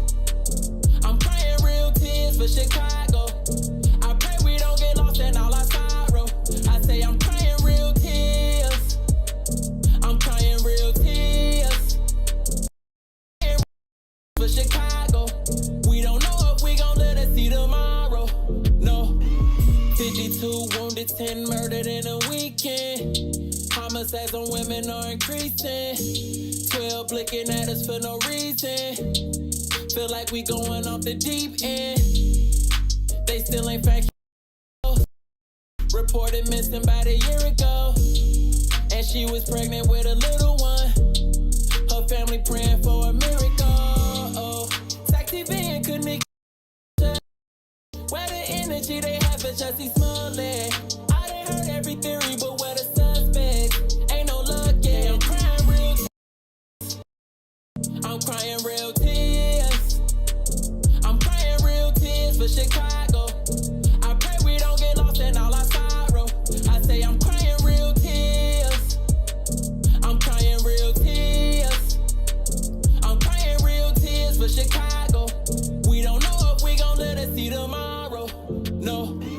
Woman found dead, baby cut out of a womb. I wish it wasn't true. Another woman shot down while her baby in her arms. Can somebody call a truce? This is genocide. honestly, we still remember Taishan Lee. I'm implementing new policies, trying to save the generation under me. We gotta drop the sticks and put the poles up. Your man is a weapon, you need to load up. I couldn't imagine losing one of my daughters. Don't shoot, I wanna glow up. I'm crying real tears. I'm crying real tears. I'm crying real tears for Chicago. I say I'm crying real tears. I'm crying real tears. I'm crying real tears for Chicago. We don't know if we gon' live to see tomorrow. No. Man, who can actually rap and got some dope songs? That just ain't one of them. That just ain't one of them, man. I like corporate rap. I don't like interviewing corporate. I don't like talking to corporate, but I like corporate rap. You didn't like when he was on the show? I didn't. It was an energy thing. It was like, all right. You didn't really feel it? I didn't. Okay. Funny dude though. He's hilarious, and he can't. I was impressed by him at the interview. Yeah, he wasn't what I expected, is what I'm saying. I don't know if impressed is the right word, but I was surprised. He wasn't what I expected. Yeah, well, yeah. Yeah, I hate the latest Chicago Be Like funny. I think he was drunk and it was good. It was good. The Chicago shout we gotta get some other corporate music up here because that one just don't do it for me. Yeah, we got like a whole album. You know, I gave Maze a whole bunch of stuff, but he went on his tangent about certain stuff, and he snatched them. Hard too, and I like hard knock music. He gonna let it rock. So I don't know what's going on with that. We gotta. Maze is probably struggling today. Pull Maze up on charges about that. Now that he's not getting to hang out with Izwiz no more. Yeah, I know he's hurt. Yeah. Hey man, you did dope as hell, bro. And I don't mean that to sound like I don't know how I don't want it to sound, but I appreciate the it. fucking show was dope as hell. I appreciate it because it's struggle though, but I don't like it. Nah, it was fire, man. Especially the conversation with me and who else was in here with you and Mary? Miko Monroe. Right. You had Miko. That joint was fire, man. I love the way that you was facilitating that discussion. Because what you do, you got this unique way of like just holding this mirror up in front of somebody until they come to their own conclusion, right? And you sit there like you not holding the fucking mirror. You be like, what? No, I just asked a question. I just saying like that. Me, I'm like, this is brilliantly executing this thing right here, man. At one point, I was going to jump in the conversation Friday, and I actually did have like to join it from via video, but then I was like, I'm gonna fuck up the whole vibe of this. Y'all was having a serious conversation that was deep and it was good, and here my ass is like kicking back by the pool and shit. I'm like, I'm gonna fuck up the whole thing. Let me just get out of here. But it was super super dope, man. You was definitely holding that thing down. I could see the moments of uncomfortable. I'm telling you, bro, you did that shit very, very well, man. You much better at it than you think. Yeah, I appreciate it, fam. But I'm glad you're here, bro. Me too. Anyway, man, we are also glad y'all are here too. Thank y'all so very, very much for tuning in to this Monday edition of I Said What I Said. Shout out to everybody watching on Facebook. Shout out to everybody that is watching on YouTube. We appreciate all of y'all. Thank you so very, very much for continuing to tune in, continuing to support the conversation, and continuing to add y'all's perspective and y'all insight to the conversation. Whether we are always in agreement or not isn't really the important part. The important part is that we talk through these things and try to get to some solution. So appreciate y'all so very, very much for being here as always for that. Howard Double say he couldn't check out at all. She said I couldn't check out at all. I do got my moments of like, all right, I'm through with this shit. Oh yeah. That is funny. That's good. I checked out some of them times, dude. I just masked. Like, all right, I would hear that shit. Listen, man, I wish there was like video footage of the time where he checked out the most. Yeah, y'all don't know nothing about that. My God, this dude checked out on me like you wouldn't believe. Like for like I would say like 2 hours and 45 minutes. Maybe 30 minutes. Maybe the first 30 minutes. You was actively engaged in that shit. Yeah, it's about 15 minutes. And after that, I was like, man, nah, fuck this. 2 hours and 45 minutes, Two didn't say a fucking word. I sure didn't. It wasn't worth it. I'm going to curse this chick out. I sure didn't say a word. It wasn't worth saying a word. He didn't say a word. For 3 hours, I said, this mug is crazy. Just checked completely out. I just look at him, he be like, this mug is nuts, man. Let it rock. This mug is nuts. I let that girl rock, man. You know that girl harassed me for like 4 months after that, bro? Yeah. Gee, she went on a personal tirade to make sure everybody was. I'm thinking to myself, lady, I didn't even say nothing. I called her a prostitute, and that was the end. Everybody. That's true.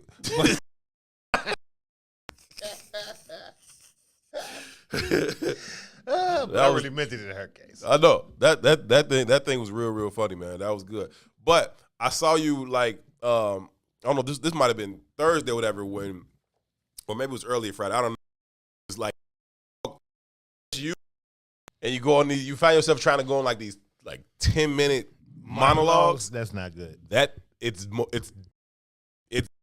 really difficult and people don't really quite understand it, man. I've done like 3-hour like radio shows alone, right? And you just like talk. Salim do it every week. I don't know. That's what I was gonna say. I watched Salim and I'm like, man, how do you do that? That's Salim. To do, bruh. Yeah. But you know what? It's funny, man. For a long time, you get invited out to do stuff like that kind of shit. And what I always end up doing is turning them paid speeches into paid conversations. You know what I mean? We're gonna have some dialogue here. Audience. Yeah. I can't. I'm not just gonna sit and talk at you. I'm not really. That's a skill. I don't got that skill. Yeah, no, it's tough, man. It's tough, and I find myself sometimes, and I'm like, yo, I be having a conversation with myself, having my own head, like I don't have nothing after this, so we need to because I got about 30 seconds left in this thought, and then I don't have another thought yet. Inevitably something comes to me, and then we just roll with it. But yeah, that's not easy. Do that a couple times, and I was like, check right now. That must have been that one girl that was the IG singer with the suitcase. She had us all. Nah, that wasn't her. Nah, this was a couple years ago. This was actually on the radio. This was horrible. Yeah, this is on the radio. Yeah, this was live on the. And we had a young lady who had made a declaration that she was only dating white men exclusively, and she had this litany of reasons why that was, and it was ridiculousness. And bad, man. So we invited her. She came, and we had this dialogue for about the first 15, 20 minutes or so of the show, and then two had concluded this was his fucking time to have this conversation with this lady. So it wasn't worth my time. Just didn't have it no more. So he just, gee, that was so funny, dog. Yeah, I can still see your face in the studio, just like every time I look over there, you like, okay, whatever. You know what I'm saying? And radio is different. Like here where we on video, it's like a little bit. There's added stimulation, right? Mm-hmm. But if you're only listening, and then a motherfucker just stop talking. Yeah, I couldn't take it, man. She was out of control. She was. And I knew that if I really said some of the things that I really wanted to say, that night would have turned out all the way different. You know what I mean? It would have been a bad night. And I didn't want to engage in that energy because she didn't have. I know. Right. So the best thing for me to do is just shut up. Right. Because this is gonna go bad. And then she went on the social media tirade for like 3 months. Mm-hmm. And she don't really know who I am. Right. Right. My cousins was like, hey, too. You want me to go get her? Want me to holler at her? Who is that? Bird. I let it rock for a little while. And I'm not the ban people from my social media, block people. I don't care. It's a free space, right? Yeah. Get it off. I don't give a shit. Well, get it off. Because I'm going to get it off, too. Right. You know what I mean? But it had gotten so outrageous. Well, every day she was just at you. And I wasn't even responding to nothing. Like, it didn't even matter. You know it. She just liked you, bro. It don't matter. She was crazy is what she was. And I recognized that within 15 minutes. That's why I stopped talking. So it just didn't go good. But I think I should go back through my DMs one day and see all my cousins. Like, who? No, that's nothing like being able to sick your girl cousins on a crazy girl. That's like that's Man, deep in these streets. that's a cool thing to be able to do. Like, hey, I'm sick of shorty shit. Go. like that is a really cool thing to be able to do. Yeah, it was outrageous, man. I think I only said something one time because she had mentioned my son and something. I was like, hold on, shorty, you Right. too much. Going too far. Be cool. You know what I mean? I only do that. Nah, right. Right. Nah, she was definitely a different breed, man. But that was definitely a classic moment, and I said what I said. History. That was good. It really was good. Yeah, not really. It was not really good. No, it's man.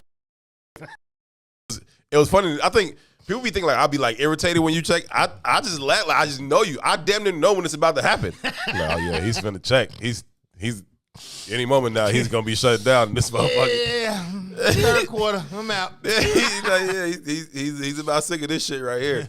And so it'd be go or whatever. So Yeah. it's just hilarious. But yeah, that was definitely classic, man. Yeah, that was not a good day, man. I disagree. I ran across her profile the other day too. I don't know Yeah. why. She was really funny though, right? Mm-hmm. Is that, and I don't know if I told you this, but as soon as she got on the air with us that night publicly, people who recognize her know nothing about her. You know what I mean? But dudes that know her was hitting me, that know me, was hitting me in a text like, gee, she crazy for real, Joe. I ran down on Shorty a few months ago. It was this, that, and the third, but bro, she crazy. She was definitely off her rock. Definitely was different. No doubt about that. She's off. I bet you she still follows you. I'm sure. I don't know. I bet she still be like. I don't. She did. Months. She does because she after woodwork said something on my page, random as hell, and again I just ignored it and kept pushing. But she didn't have the same kind of vigor and everything. Yeah, no, I dig that. I double say I love every moment. I definitely did. I be entertained. I find entertainment in I don't know, the least entertaining shit. That should be funny to me. ROW, I want you to know that I definitely thought about you in Hawaii in terms of souvenirs, but I did not bring you one because the audacity. For two reasons I didn't. One, I did not have any space in my suitcase anymore. I'm fixated like at the airport. I just don't want to do it because I hate the process of getting your bag after it. Like once you get off a long flight, I do not want to fucking stand at a turnstile. Wait my shit down here. Then I'm gonna be pissed off because it's all scuffed up. Y'all didn't threw my shit because y'all been throwing luggage all day. Y'all don't care nothing about my shit. Get it. And so unless I'm going somewhere for a long time, I'm gonna take it just to carry on. Anyhow, I didn't have space. Like I had neatly packed when I left, but unpacked the same way. And plus I had like two boxes that I had picked up along the way. And so I didn't have any space. And I wasn't feeling well on the day that I left, which is the day that I would have been buying souvenirs. I wasn't feeling well. I need to go to the shop. I have a tooth that has to be like an abscess. Like it's gotta be like something. I don't even know if y'all can tell. My face is like swollen right now. Like I gotta get this shit taken care of for real before I die around here. I think that's why I'm so hot too. I think it's like giving me a fever. Yeah, you got the Zika virus. Huh? You got the Zika virus. That might be Ebola over there. Box. I don't know, man. What's going on? The Maui box? I didn't get any Maui box. Saying that different, the genetic makeup be different. You know what I mean? I didn't get any Maui box. What I did get was this drunk white lady, like 50 years old, come up to me sitting at the bar. You got some 50-year-old drunk white lady box? I didn't get. Jesus, her. You just gonna dance that to the whole audience like that? Didn't get that. That's not what I was saying. Oh, okay. I guess it kind of came out like that. I got some pliers. You look fucked up. Thanks, Sadiq. Q say I got some pliers. You know what I'm saying? But anyhow, lady bar, lady, and she just instantly, like, she's running game from go. She's like, oh, you look so sexy, right? Oh, the 50-year-old white lady. Yeah, right. Hey, man, that's another conversation we need to have. Uh-huh. Vacationing white folks and why they're on vacation and how they plan to utilize that time. They different, man. Because they definitely down there seeking black box and black penis. They got a different objective. Well, gee, this is a different kind of prostitution going on around They got here, a different man. objective when they touch down. So they got like the all the seats around the bar are spaced out and socially distant, whatever. She around to come sit by these other stores. I'm like, she working her angle. Yeah, like she done moved her thing all the way around here, and we like, what the fuck, right? But she's talking about the fact that she's going through this divorce, right? And we've been married for 22 years, and he this and he that, and he's famous, right? And so he's an actor, and so she's not on pictures of. Did you recognize him? I did recognize him. I did recognize the actor. Been his name. I can't call his name off top. I can't even tell you what I've seen him in. But I absolutely recognize him, right? And she's like, oh, yeah, you know, he's 22 years and this and that and yada, yada, yada. And she's just going, right? So in the midst of this. Steve said if it was a white lady, she was probably 28. They age badly. Steve be every rip. He don't hold no punches, and I love it. I would say they are terrible on vacation. With no alone in the room, but Tony Montana looking man, big ass stomach with 3 gold chains. Hey man, the people on the way back from Maui, I was this close to like cursing like a whole family of white people out on the plane. Get on the plane back. Plane is it's a full flight, right? But everybody has an assigned seat. Your ticket fucking tells you where to sit, right? These motherfuckers, they're on the plane. They're like the last people on the plane, and they're trying to sit together. They all want to sit like together. And they was like kind of together, but not necessarily, right? Mm-hmm. And they had kids, but these weren't small kids. These like 13. They can ride the plane in their own seat. Sit the fuck down, right? And so get all these other people to with your bitch, and you're trying to get the flight attendant, and the flight attendant getting irritated as hell, and it's taking like 5 minutes, and it's like literally delaying the fucking departure. Mm-hmm. And I'm like, yo, just sit the fuck down. Like, you know what I'm saying? Like, your ticket tells you where to sit. Sit there, okay? Shut the fuck up. Like, this is unnecessary as fuck, man. People be for real. Privilege. They privilege was on full display. Without that day when it was time to leave. And so I'm already hyped. You know what I'm saying? And another thing, the state of Hawaii is obsessed with lines. Like, they want you to stand in line for every fucking thing. Like 3 different lines in this airport. Gotta go through agricultural check, bringing food out, or this type of plan, or that's kind of shit twice, right? You gotta do this. Just COVID precautions. No, this seems to be like they just seem to be obsessed with lines. G. Like they are a line culture. But to that same vein, though, right? Culture based in patience. Mm-hmm. You know what I mean? Yeah. So it's not a big deal. Yeah, I'm a very patient person, but I don't like stupidity though. Like once I deem something stupid, kind of. And again, I woke up that morning and my fucking face was hurting, and so I'm irritated. I'm just not feeling well. Woke up with the Zika. You got standing line. I end up shit.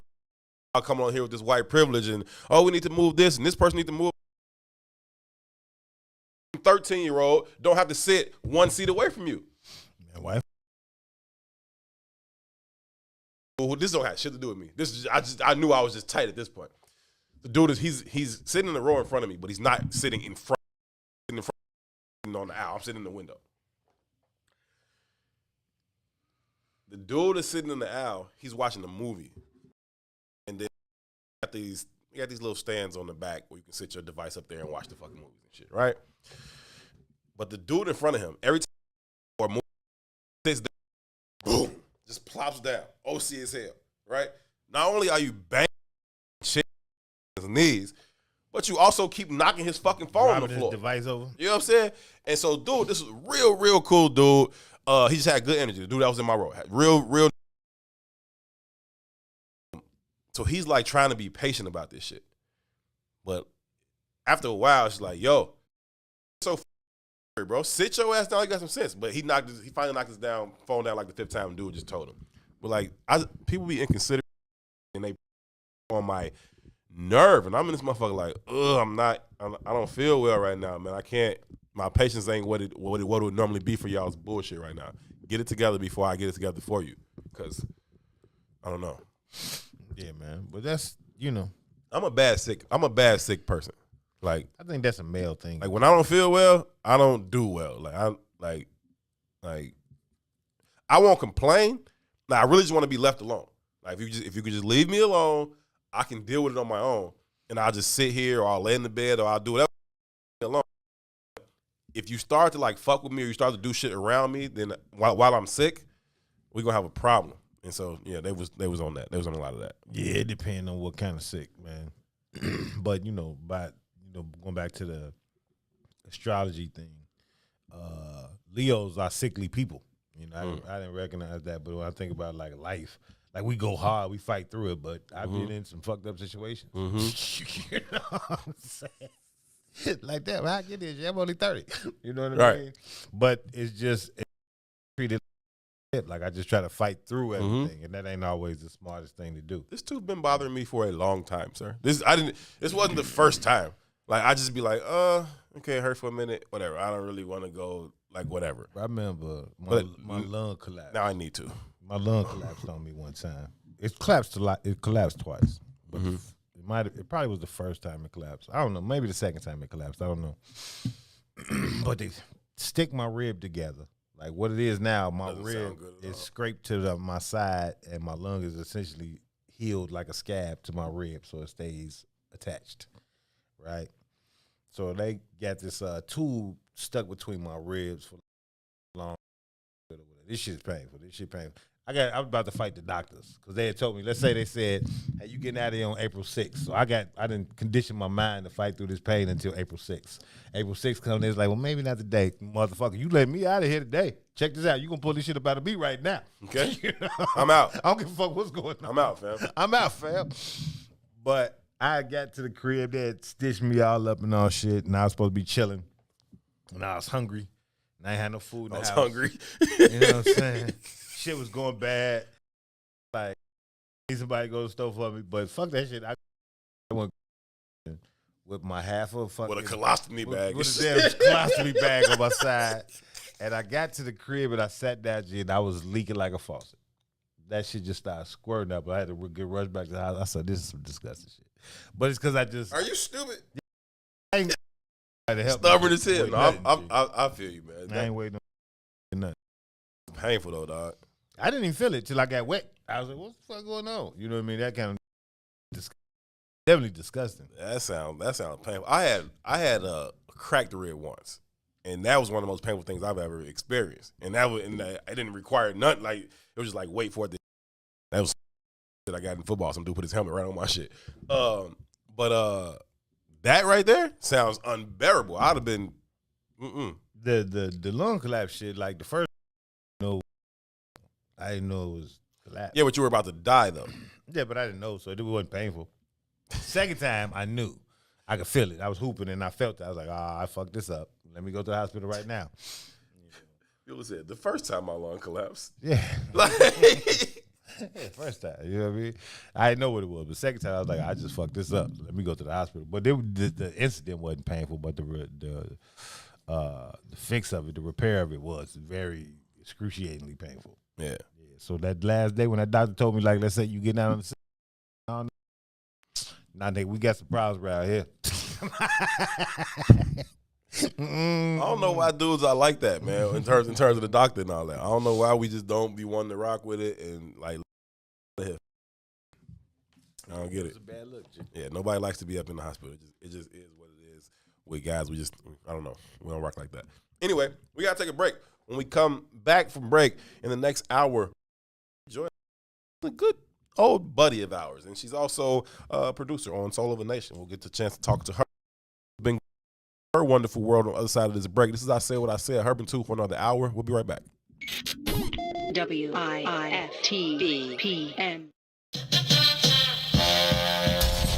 Rogers, let me ask a question. Do either that son or your grandson smell? We trying to find Ruthie a husband. You funny ladies. Trying to find Ruthie a husband? We trying to find Ruthie a husband. You heard that good, Let me ask you, Rogers, what does Ruthie need to do to find her husband? I listen to her little voice. I like that little passive voice she got. Hey. I should have. Ruth, she said you got a pension? Huh? She said you got a pension. I'm coming down to where you on station located at? Where y'all located? Ruth, we down here in Bronzeville. Look, this is what we gonna do. We gonna get you, we gonna do a love connection off the line. Rogers, I wanna tell you for calling. You all downtown somewhere? Yeah, we downtown.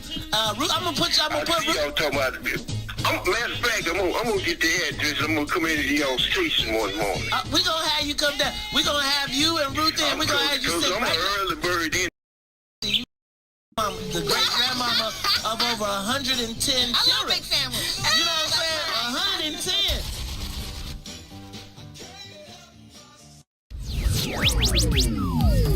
All right, well, Angela Oya Fumike. As you know, this is I Do, I Did, I Don't on the What's in It for the Black People media.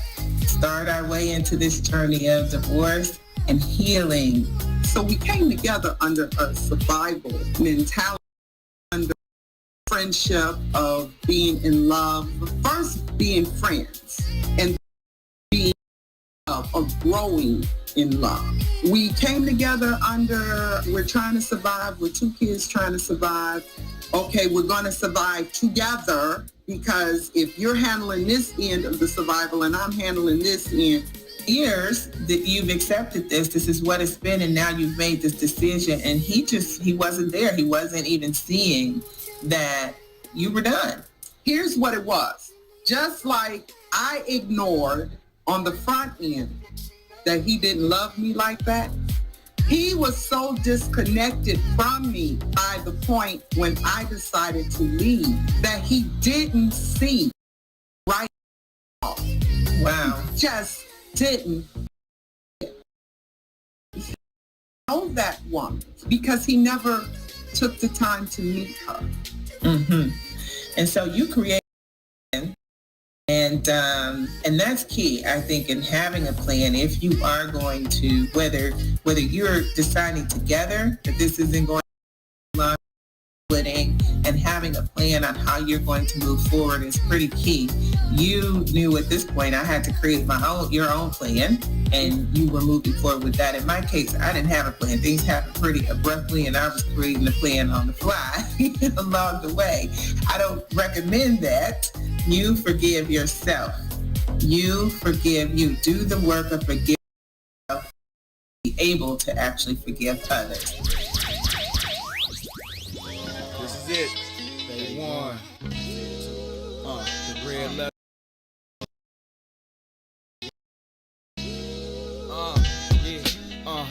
We can chop it up, get our profits up, get this dust. If you just rotate, yeah. I'm trying to put you on to what I'm on. Before I finish breathing, I'm moving the masses like minister speeches, penning classics as I finish my preacher. My passion is deeper, rapper / teacher, trying to master the teachings past the sinister streets and moving bags past the police. The truth is, it's all about eating, but I'm feeding food for thought for those either fasting or feasting. Putting faith in my beliefs when I'm speaking, looking straight till I'm decent at peace with no. Tell them it's heaven, but it's hard when you talking to niggas with no ears. From clouds of chronic coughing and sessions off, walking and stressing, straight lost in the essence. I pause for a second with my thoughts and reflections. I take my lessons a blessing, and that's the mess. We can chop it up, get our profits up, get this dust. If you just rotate with me, yeah, it's not a song I'm trying to put you on or what I'm on. If you just rotate with me, yeah, we can chop it up, get our profits up, get this dust. If you just rotate with me, yeah, it's not a song. What's happening, family? We are back and we are live from inside the What's in It for the Black People Media Studios alongside Toussaint Werner. My name is Herb Howard. This is I Said What I Said. It is intellectual thuggery at its absolute finest. And we could not be any more thrilled with us. We also could not be any more thrilled to be joined by our next guest. Before I get to that, I know y'all can see her on the screen already. I saw Nicole said that she said there's she knows a great black dentist on the west side. Yeah. In the back on Madison. I gotta get a west side ID and then I can go to that dentist, man. Yeah, pay with EBT. Right. Y'all funny. And then you ask Ron for some candy. He come in here with a whole jar of candy and it looks delicious. There's Tootsie Rolls in it. I can't resist, even though I got a bad tooth. I want to see her. Virus. Yep. See how that works? Whatever. It is what it is. See how addiction works? Yes. You know what I'm saying? Yes, that's exactly how it works. Shout out to DMX. Listen, our next guest is a filmmaker extraordinaire. She is a producer of the highest order, and she is an all-around dope individual. Tu and I had the opportunity of meeting and back in 2015 when Tu and I were part of this 10,000 Fearless initiative. And we had a particular project going on 79th Street. And Jasmine, our next guest, and along with a couple of her other colleagues, chose to document this initiative. And so they made a documentary about it. The documentary has gone on to do really, really wonderful things, not only here in the States, but outside the States as well. Both of us, too, I remember, were very hesitant about not only like being in the documentary, but what they were trying to do with the like what story were they trying to paint? And so it was like, hey, you know, they want to make this documentary, and it's like, who, from where? I don't know about this. I'm gonna stay over here. Like, yo. Says she want to, you know, get like 2 minutes of you on the camera. Like, okay, cool. Tell her I'll be right down there. I'm not coming down there. Nonetheless, himself genuine, very sincere, and they told a very authentic and holistic story of the work that was going on right there. Our next guest today is Jasmine Cannon. Jazz, how are you? Jasmine, hey, can y'all hear me? I never did this type of. Loud, we can hear you. Yeah, can y'all hear me? Yes, ma'am. Yes, we can, Jazz. What's up? Okay. I feel like it's a nothing much. I feel like it's a delay or something on my end. I don't know. It's also weird just kind of seeing myself in a radio conversation, but it's going pretty good. Just finishing this last episode of Soul of a Nation. It airs tomorrow, as y'all know. Or two, I know you've been watching it, but yeah. How'd that come about? Tell us about that. As in me getting to work on the show? Yes, ma'am. Well, a lot of this stuff in this industry, as you know, is pretty much word of mouth, who you know, whatever, personal connections. So one of the executive producers, I work with him on a Netflix series called Amend, featuring Will Smith. Is on Netflix right now. But I was a PA on that project. I was a PA on that project, and then like late last year, he reached out to me and just asking what I was doing, if I was available to work on this show at ABC, and I was like, eventually I became available, and then I joined the show. I just knew it was like some very black content, and like, you know, I really didn't care how much the paycheck was when it came to the black content, as long as it was like, you know, feasible. But yeah, so that's how I jumped on the project. Super dope for sure. So Jazz is like super humble. If you're picking up voice, this is my country cousin, right? You know what I mean? Literally. Jazz has done some amazing things out here, man, and we say about the Soul of America, Soul of a Nation. I'm sorry, Soul of a Nation storyline, and you know, Jazz knows who I am for real, So we hold no in our conversation. And one of the conversation we was talking about was the question of when did you know you was black, and we had. And now I don't know if she's gonna say what she said privately, publicly. Jazz on the spot like that. But that question is concerning to me. But what do you think of Soul of a Nation is gonna be, Jazz? Or what would you want the impact to be?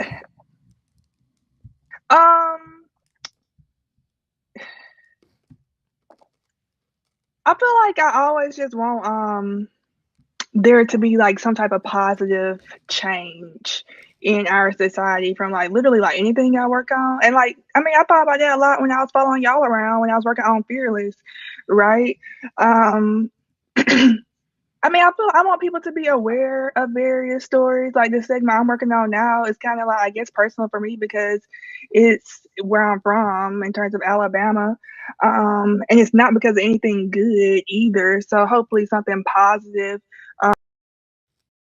something that's going to like positively impact people's lives and also our society is what I hope comes from this show, this project, all of our segments. But I also want people to be like, inspired, encouraged, happy. Like one of our episodes was all about Black joy, and like, you know, Common is from Chicago,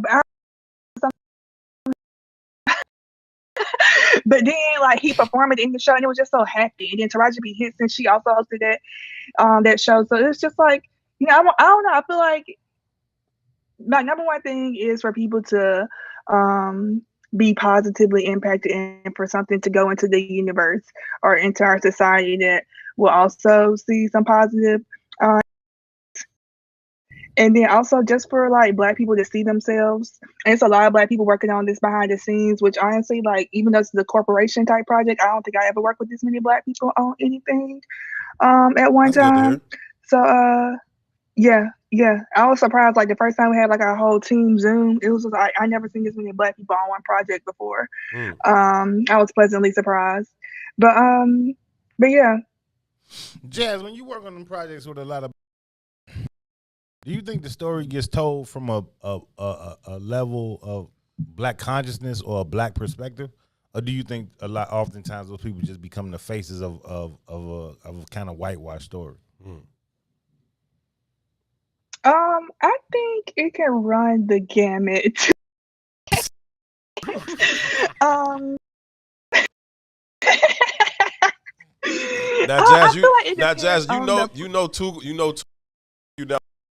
I be continue story.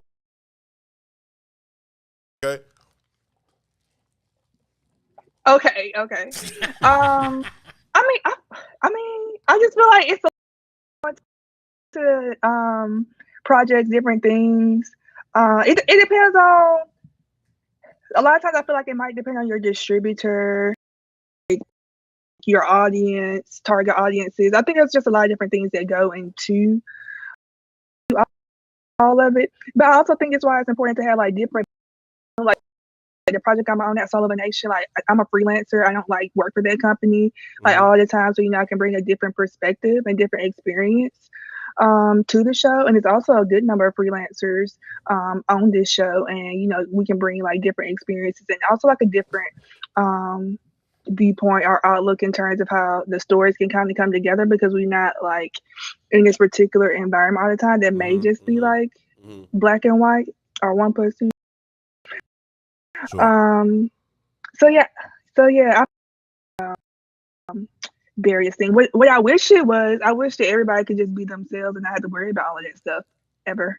That's what I was going to ask you when you talk about this idea of being in a producer. Like, is the being free to create fit and confined to the constructs of who chooses to tell that story a certain way, and so an independent contractor, but I'm not going to be beholden to you all's way of doing things. Yeah. I mean, I think that's one thing I like about being an independent contractor, because I can always like feel like I have the freedom to leave. Like I don't have to be here all of the time. And I mean, but I also feel like it's just sometimes it's good for me to also be in these environments, because I don't just accept them for what they are. And even when I was like a full-time employee of a corporation, I didn't just accept these like what they were. I still was like, myself on a daily basis, and I still spoke up and said things however I felt. Just because like I don't value my life I don't think my life value equals this job. I understand that my purpose is always bigger than any job I'm doing at the moment, and I just try to always walk in that energy. What's right? going on? That's real though. That's hard. Like, how many people will actually say that out loud? Very few. How many people, never mind say out loud, even feel that way? You know what I'm saying? To where, who I am as a person and what I place, what's important to me ain't this check or this paycheck. Right. Yeah, that's the conversation we was having with Beach about sacrifice. Exactly. It wasn't a sacrifice because that's not what my Exactly. Super dope. Jazz, you be humble and you be been a part of, man. You big time out here.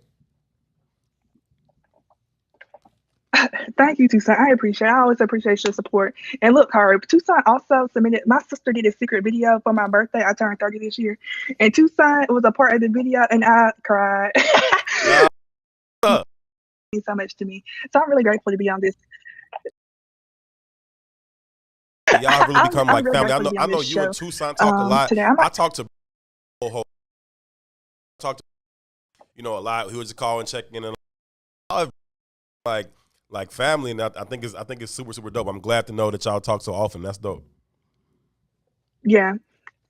Another thing I thought about Toussaint was like, in terms of what we were just discussing, like even I did this program called Teach for America, so I was a teacher for a couple of years, and the way like how I maneuvered like in those hallways was like I'm not really afraid to lose this job.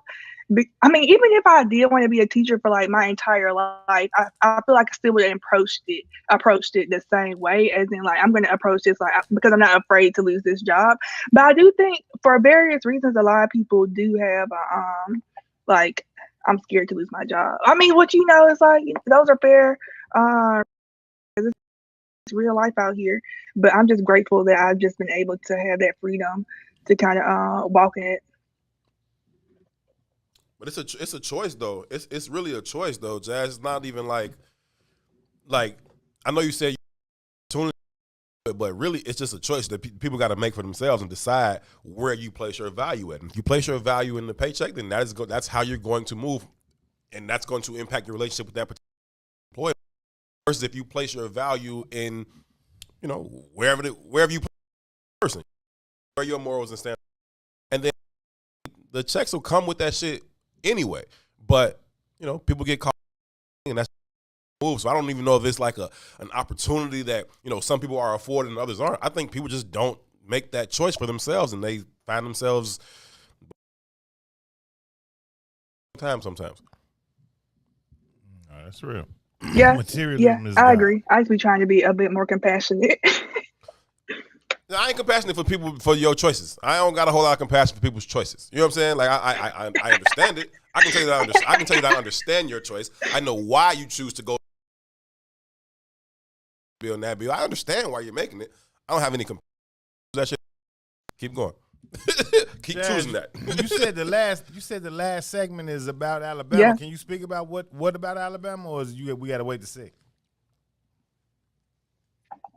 Yeah, the last episode, technically the whole gist of it is called Reconstruction, like various ways of reconstructing our society. So there's also a couple of segments revolving around Tulsa, because they had the massacre almost 100 years ago. But like in terms of the segment that I'm working on for this episode, it revolves around Alabama, but the subject is criminal justice reform, and we're taking a look at that through the eyes of the death penalty. So we're talking to a few people who had these personal connections to the death penalty. One man who was on death row for 30 years named Anthony Ray Hinton. He didn't do what they said he did. They pretty much kidnapped him, put him in prison on death row for 29 years. And then we talked to some people who had family members murdered, and they advocated for the killer not to get the death penalty. And then we also hear from someone who had a family member executed for something that he did not do, and that's a really fresh one. That's the one I'm most sensitive toward, if I'm being honest.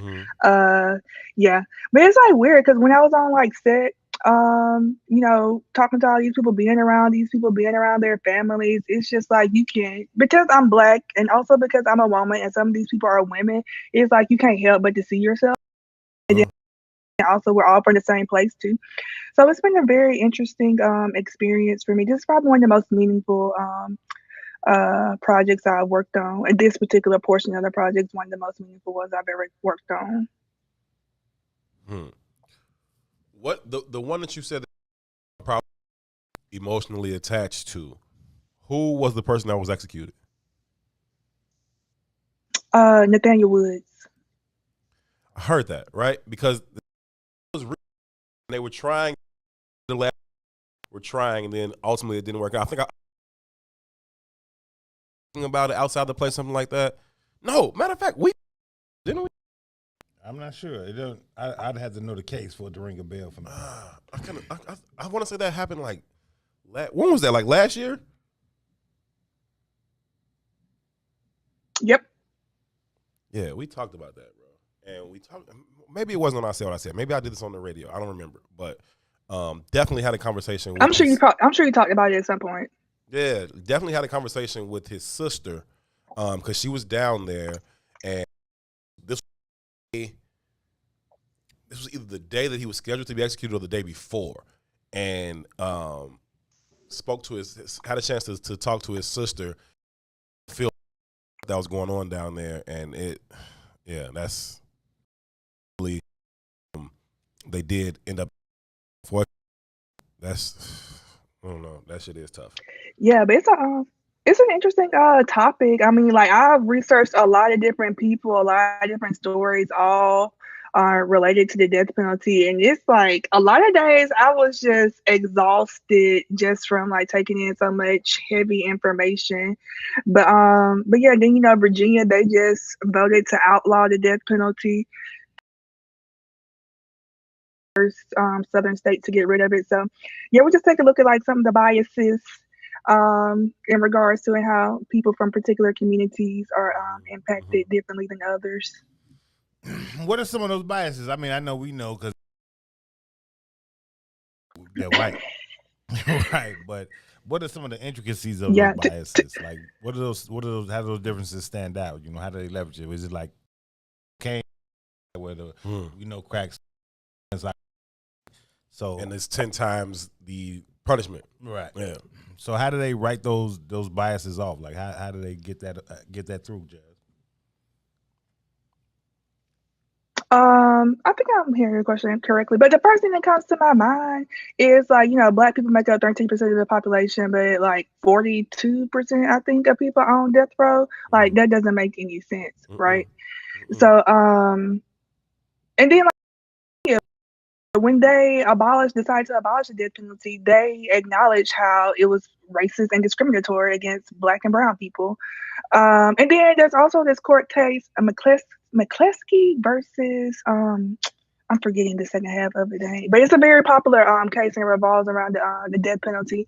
And then there's one of the Supreme Court who says that there's going to be some type of bias when it comes to these situations. So it's just like very it's like obvious racism. I don't know. It's just the American. It's just more American stuff. Nothing that's too far fetched from a lot of the other stuff we deal with. Yeah, yeah. But then I feel like at some point people need to realize that this is really impacting people's lives. And for me, like, that's why I want to get into documentary filmmaking. It's real people out there who are impacted by stuff and who have, like, real stories. So it's like, I like narrative films too, but for me, it's just like giving people the platform to tell their personal story. We're all living on this world together. Yeah, no, and it brings these things to life. These real, and they're not just a case number, they're not just a statistic. That's a real man, that's a real woman, and they have real family members who really love them and are really impacted by these scenarios. And I think that, but for your filmmaking or films like the ones you make, you don't get to have this humanity for them. It's kind of like this thing that's kind of like off and over there that you don't really think about, but see it. Oh no, these are real people, like with real impacts, that stretch even beyond their own individual selves. Yeah, I just looked up this McCleskey versus Kemp. Yeah, it's a black man was convicted of murdering a police officer in Georgia. Since the habeas, the statistical that the imposition of the death penalty in Georgia of the victim and the accused. The study found that black defendants who kill white victims are most likely to receive death sentences in the state. We know. Yeah, we can't get away from the conversation of race in no context. No, until you fully understand white supremacy and how everything else you think will only confuse you. Yeah. Yeah, man. They also had another segment on there. The one Soul of America was when they talked about this brother who a nation. Soul of a Nation. I keep saying Soul of America. Soul of a Nation is when they had a brother who was a breeder. Mm-hmm. Like that was his job, right? Yeah. To just breed enslaved women. Mm-hmm. And later on in life, the way the show was connected the breeder's children and the plantation owner's children. You know what I mean? Mm-hmm. And it was like this moment, and this kind of irritates me, and this is just my own disposition, I know.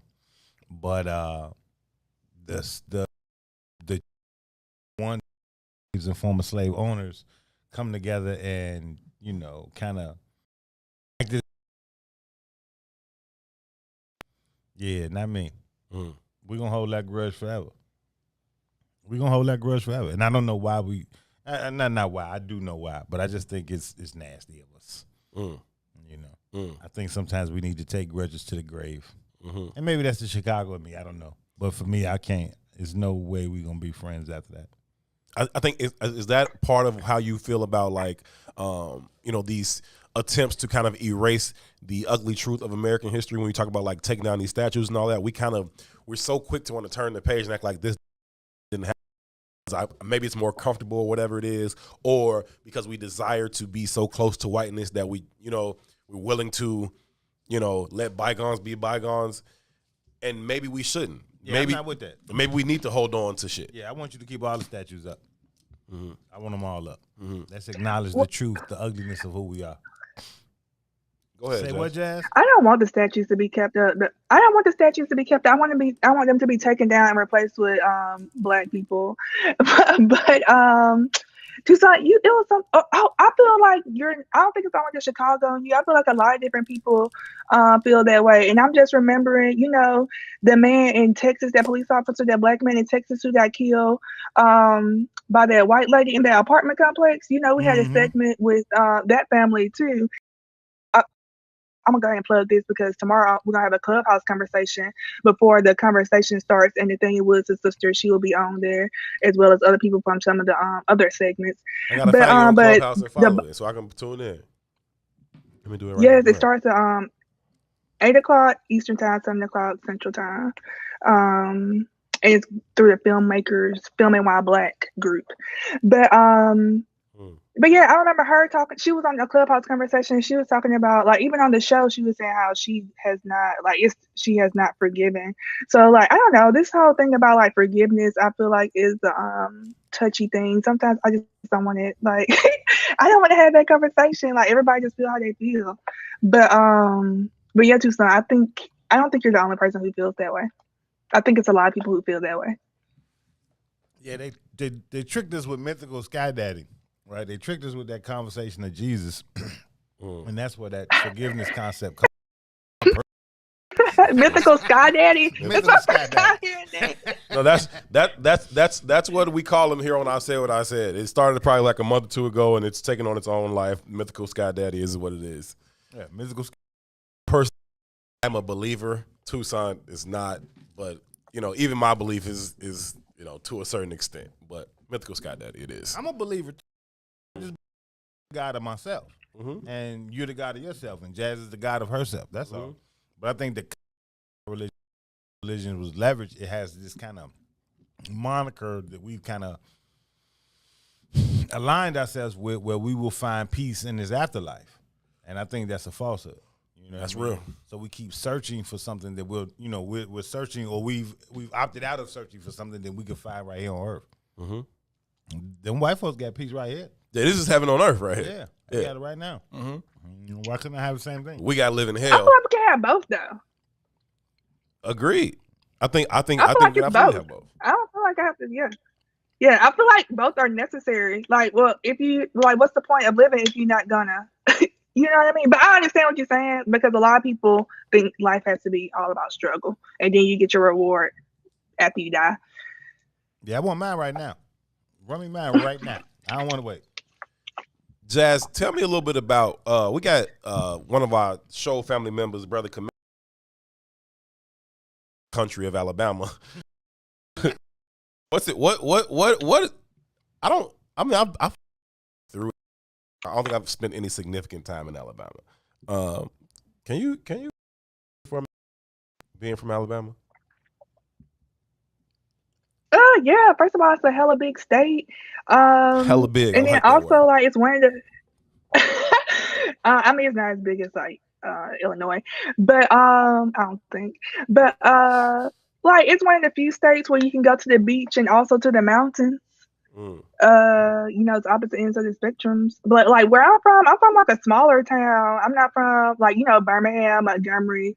All of those are Mobile. All of those are bigger, more metropolitan cities. Like I guess little Chicago.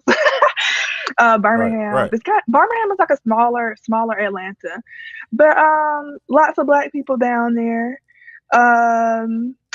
I mean, for me, like when I moved to Chicago, it was kind of weird being in a segregated place, because my entire life I had always been around like people from different backgrounds. Like, our house, we also have like neither one of our neighbors looks like us. Like one is like Asian, the other one is white. Like, and then in school, I went to public school. My school was, I think maybe like 70 or 80% Black. But then, you have this inside the school kind of segregation where most of the white kids are in advanced classes or whatever. That's something I started learning more when I was teaching.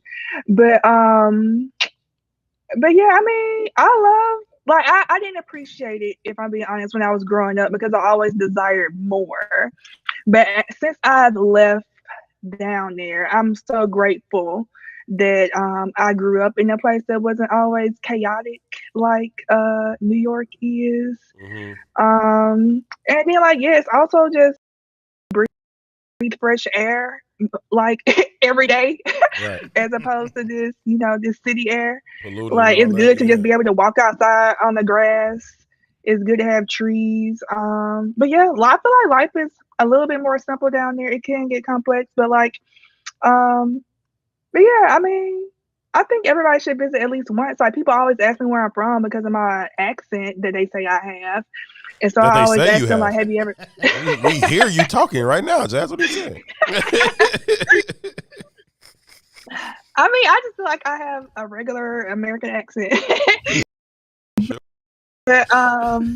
But yeah, I mean, I feel like it's definitely somewhere to visit. Like I've been talking to one of my line sisters. She's from Birmingham, and she's just talking about how, like, Birmingham is really on the come up. Lots of people moving down there, Black and white. See, that's that bullshit right there. I couldn't help myself. Actually, Trader Joe's is in Birmingham. Whole Foods coming next. Next we go get a We got an multi-picture Amazon place. down there. No, Well, that's it. if I have anything to do with it, hopefully.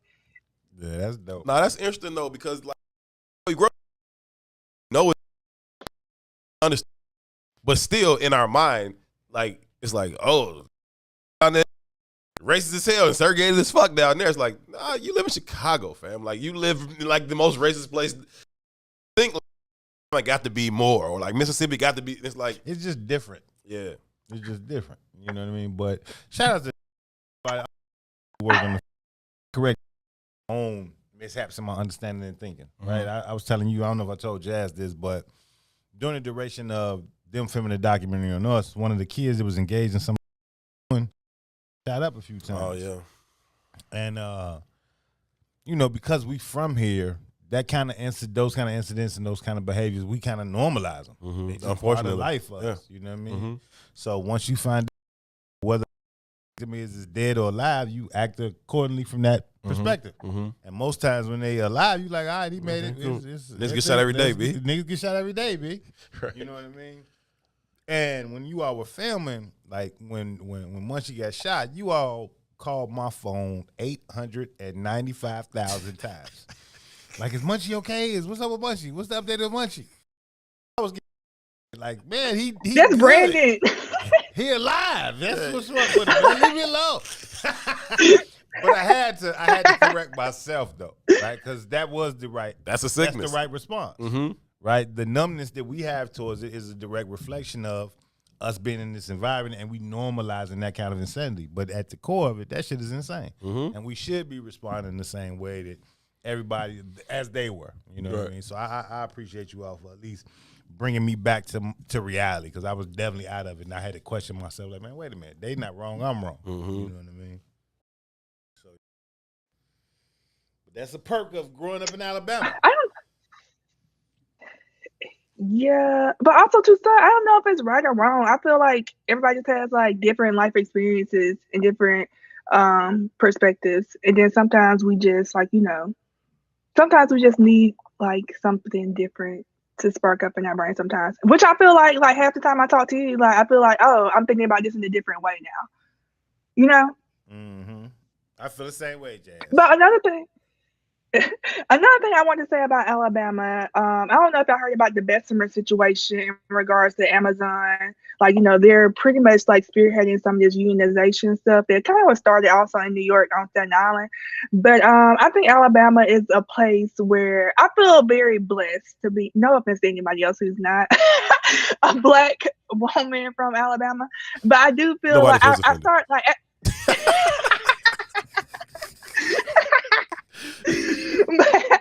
but I feel like, to the listeners I was talking about, but I feel like as I get older, I started thinking about, and you know, like reading whatever, I just started thinking about like all of these people who have come before me, and then like, you know, you think about history and all of that, and I feel like it's just something about that ground. Like even when you think about the Great Migration, like, you know, those people came from these particular locations, and you know that people that left, the people who stayed, like those are all like, you know, extremely strong people.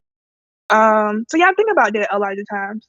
And, you know, I didn't think about that stuff when I was younger. I only just wanted to get away and go to, you know, Chicago or somewhere like that. But Chicago ain't nothing but country north. Well, as soon as you step outside of the city, it's just like, you know, let me go back to Alabama for real. Oh yeah. Ain't nothing but it's Yeah, that's Chicago, the and then same it's another, you know, southern state. You know what I mean? Like that's just what it is. It's America. Yep, it's America. It is America. And then because of the Great Migration that you were speaking of, Chicago itself is so segregated, right? So once we were all coming up here, like, okay, how do we find a way to keep them from us?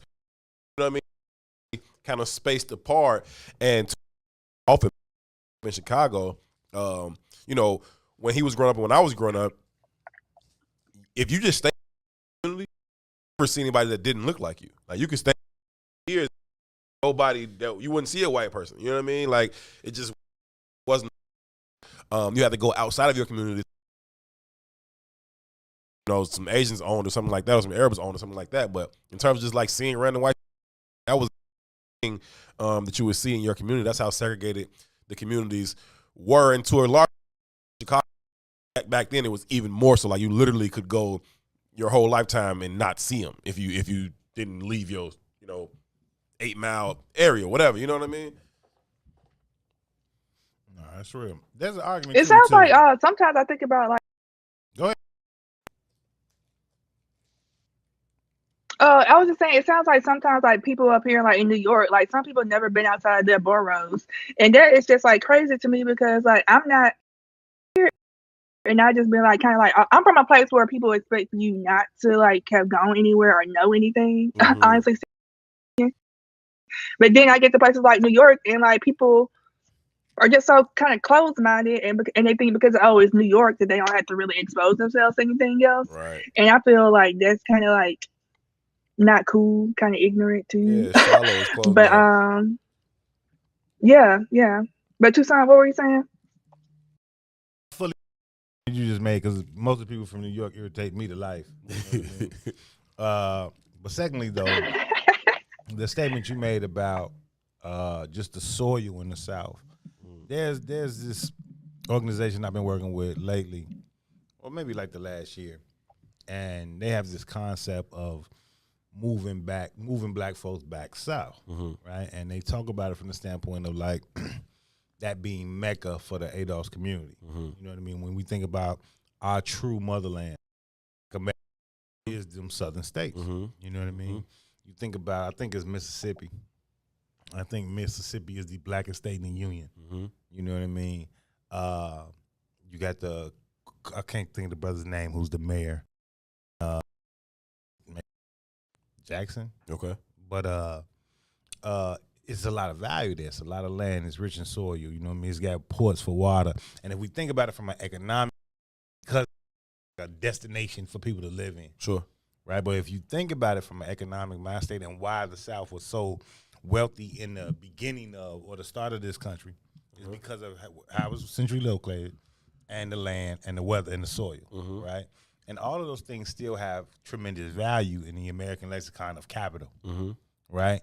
And if we can kind of push a great migration back, we could empower our communities in ways that we couldn't even imagine. It's a very interesting conversation. Yeah. In my mind, No, for real, I agree. For sure. Yeah, it's a real interesting conversation. I think it's interesting you mentioning that. Go ahead. Sorry, I think I got a delay on my end. No problem. That you mentioned that because, okay, cool. One of my friends, he's from Alabama too. He lives in DC. I talk to him like all the time about like everything, and but we've been having that kind of conversation lately. Especially if we don't have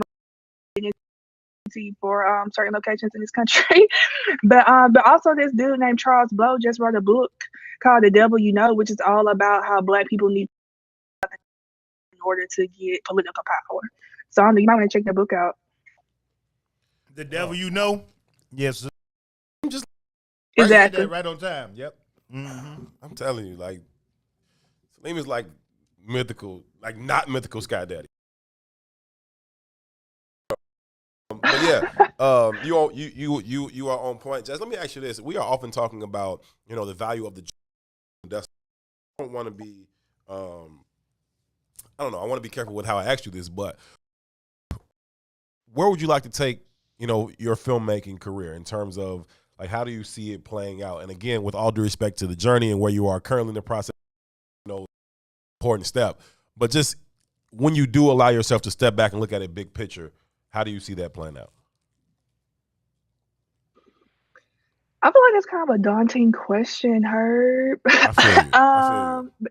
Because like it's just so like when I was like coming up, or even just a few years ago, I just always just wanted to be a director. I want to direct these films, like starting off in documentary, then go into like the more narrative space, which I still want to do. And which I'm still on the route to doing. But like you said, like the journey is like all of those things, and you never know like what you're gonna be doing at any given time, which I've learned since I've kind of like found myself in this TV and film industry. I feel like as long as I making the decisions that I feel like I'm supposed to make in regards to, like, you know, when different opportunities come my way. I feel like I keep finding myself where I want to find myself, if that makes any sense. But generally speaking, like I have a preference, or I have a maybe a soft spot, or maybe it's just all of the above, of doing projects that feature Black people. You know, now I'm thinking more about like Black people in the South in particular when it comes to documentary, but then also like some narrative opportunities that are kind of like coming into my life. So yeah. But like I said kind of earlier with one or two songs earlier questions, it's just like putting stuff into the universe is gonna have a positive impact on as many people as possible in as many ways as possible. She told me privately she just wants to do stuff on Black people in the South. So she was hinting around to that shit like she ain't thought about it. She thought about it for a long time. She knows exactly what's going on.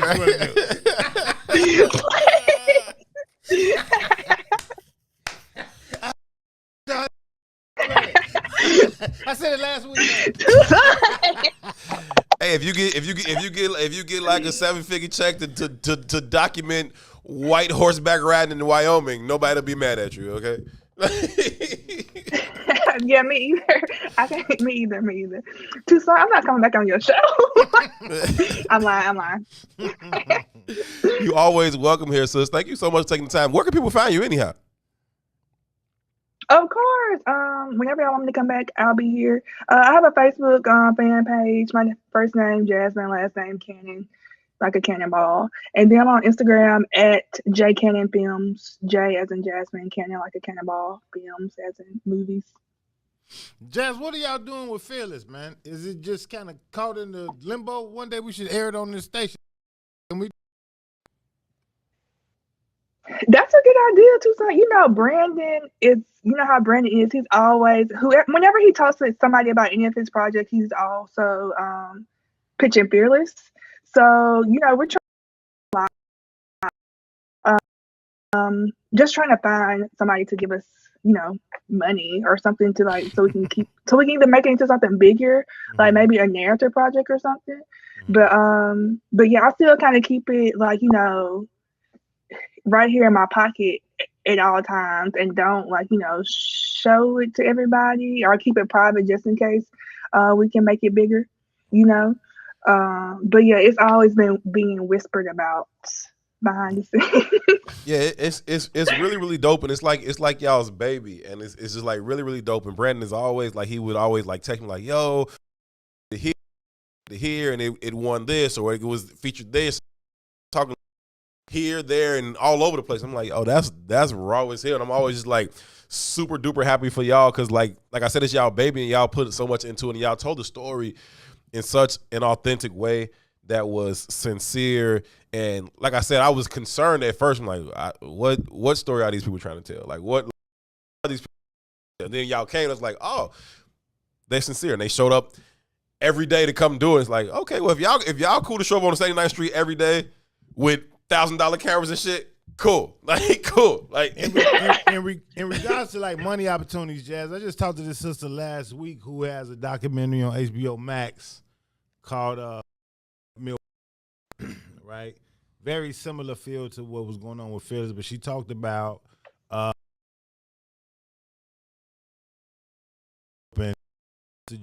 George Floyd case kind of happened, and she said there's still tremendous through a lot of those companies, and she's I'm linking up with her. I'm gonna link up with her here because she just opened the office here.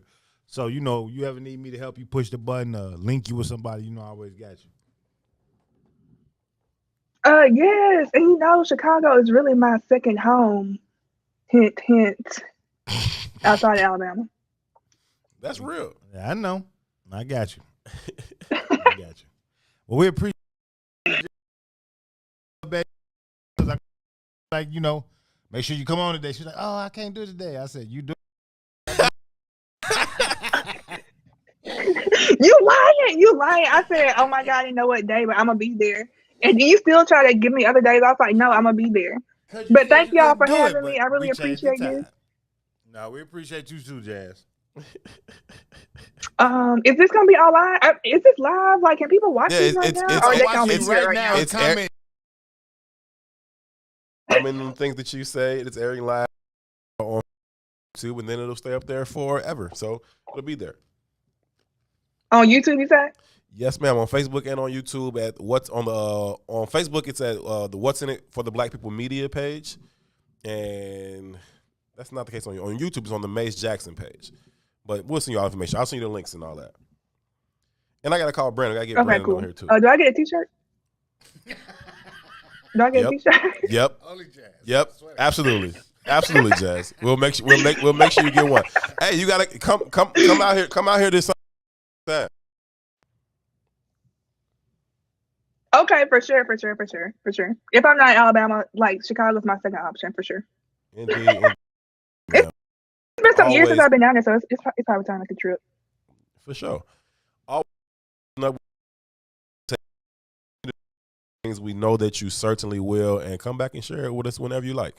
Peace, Jazz. I will. Thank y'all. Talk to y'all later. Absolute pleasure. We'll talk to you soon. Later. Jazz is a treat, man. She's an absolute joy all the time. She's a sweetheart. She really is. And humble. Super humble. Right? Because she's downplaying a lot of opportunities, like worked at Disney, worked on the Beyonce, whatever that Black is King or whatever. She was a part of that project. She's been involved in a lot of stuff, but she's such a humble soul. But she's brilliant, though. Hands down, brilliant. She's absolutely brilliant. Super brilliant. And caring. Like, she's like in the right place. You know what I mean? Like, she's always in the right place. She was like, made me feel, she was prominent. Brandon is like filmmaker, like film, right? And he all the details of the production itself. And Jazz, she brought like the human component to it. And then, I'm forgetting her name. What's the other young lady's name? Jane. That wasn't her real name. Hey, stop it. No. I know. You know what I mean? Clearly. Jane. No, Jane was a Asian sister. They all went to Northwestern, first and foremost. They all graduated from Northwestern. And Jane was an Asian Northwestern graduate. Jane is actually still in Chicago. I've seen Jane, once or twice on different scenes. Mm-hmm. So she's still here. Yeah, and so between the three of them, it was initially Jazz that made me feel comfortable about them being around, right? Because Brandon was all about the film. Jane was, I don't. Jazz had this human component that was like, oh, okay, they actually do have good intentions. I was like, we're gonna send a film crew from Northwestern. They want to film this. And I'm like, I'm not with it. Absolutely with it, and they did a phenomenal job. They really did. Absolutely, man. Yeah. Listen, Baylor versus complete their undefeated season. They are led by Jalen Suggs, who is an absolute stud. Who you got? Baylor. You got Baylor? Just because the NCAA guys never a perfect story. Right? It just don't work like that. Right? You go get a bad bounce or something like. I'm indifferent, to be honest. Like, it's not my team. That's not my team. So just based on the history and how the energy of the NCAA works, Baylor's gonna win tonight. That's pretty much that's the Am I chewing real loud in this thing, Boosie? My bad. Acting like two today. Either way, Boosie said either Herb was fucking them tussies up or he headed to that West Side Dennis tomorrow. Right. In the basement with the EB. Ray t-shirt. And a West Side ID. And a West Side ID. It is not cool at all. I put it off, and then it just turns into a whole thing. So I need to stop. Either way, I got Baylor tonight too, man. I got Baylor tonight. Hope Baylor gets it done, and we'll see how it goes. Should be a good sure two really on the game tonight. I also got to finish watching the started today. Got to finish watching that too. You remember him? No, I know. I saw some of it. I 30 got to the studio today. I was just watching some of it, but it was pretty good, man. I'm trying to get my beard to grow in like Ryan Ashley's joint. You feel me? Okay, well, Get it up. You feel me? So you got to get you a storyline to go with your. I got a. Mr. B. that's how that beard grew right there. Well, that's good stuff, man. I can't get no beard though. I don't grow hair like that, fam. It's a problem. It's not a problem. I don't wish to grow hair like that, to be honest with you. But you know, them good African genes. You know, I grow hair like that because of the white people. That's what that is. That's what it is. Kevin Durant has got some real strong African genes. Yeah. That's why he don't got no hair on his head. I want him to get some real strong brush genes. Okay, like good luck with that beard. Yeah. So it's 5:54. Gotta keep it moisturized. That mug said. Then it might work. Beard gang. Keeping it moisturized. That's how you get it. Yeah, keep it moisturized. Moisturized with what? Only juices and berries. Only juices. Only you berries, sir. Hey, what it is. That's what you did there.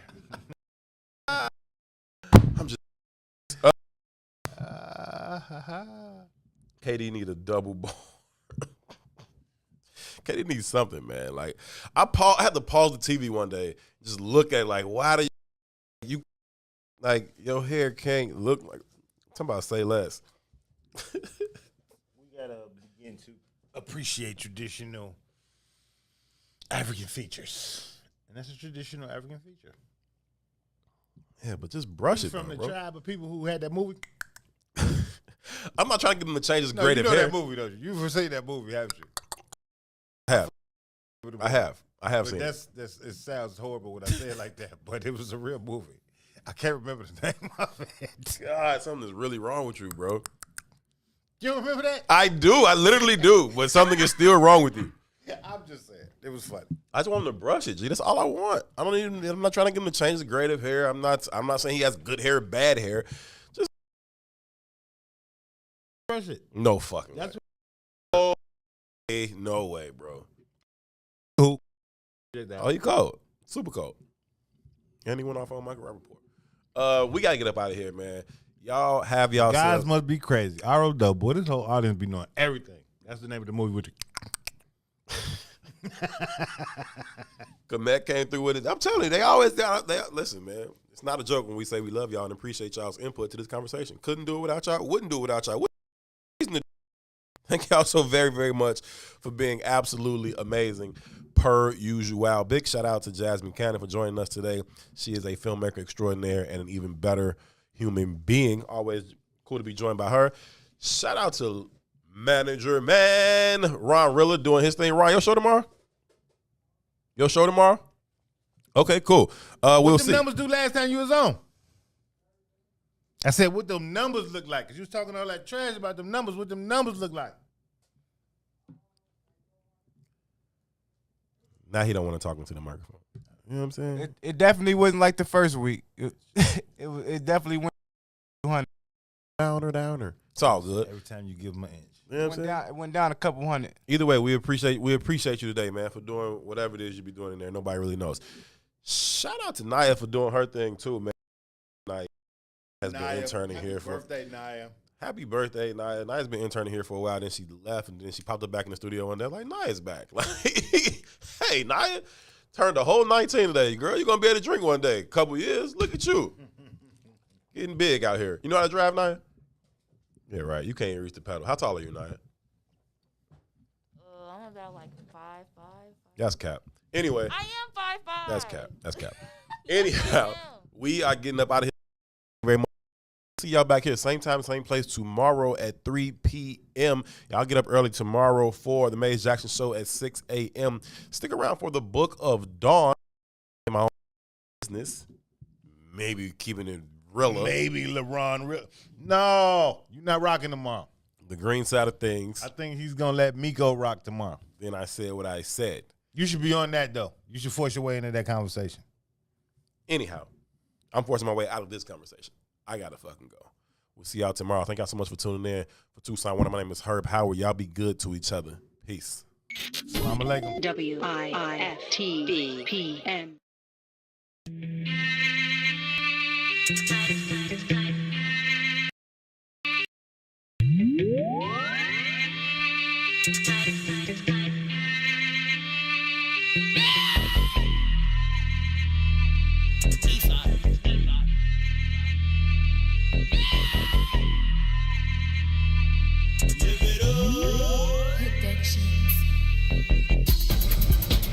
You about that life?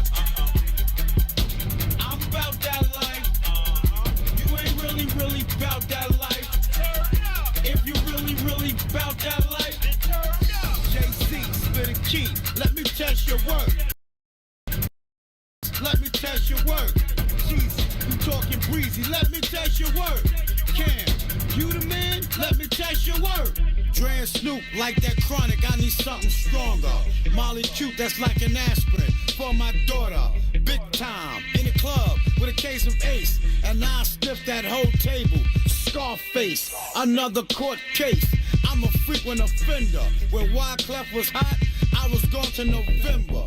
6 years, hard time. Bobby was fucking up, Whitney could have been mine. We would have been so high and so in house died, I could have saved her. I could have smoked like half of that. Had cardiac arrest, hands up under her dress. But I still cope above her breast. I must confess, I heard from a little birdie. Bring some crystal meth, you can get that from Fergie. Had a real nice dream, me and Charlie Sheen. Few Playboy bras, I was high in Rapport.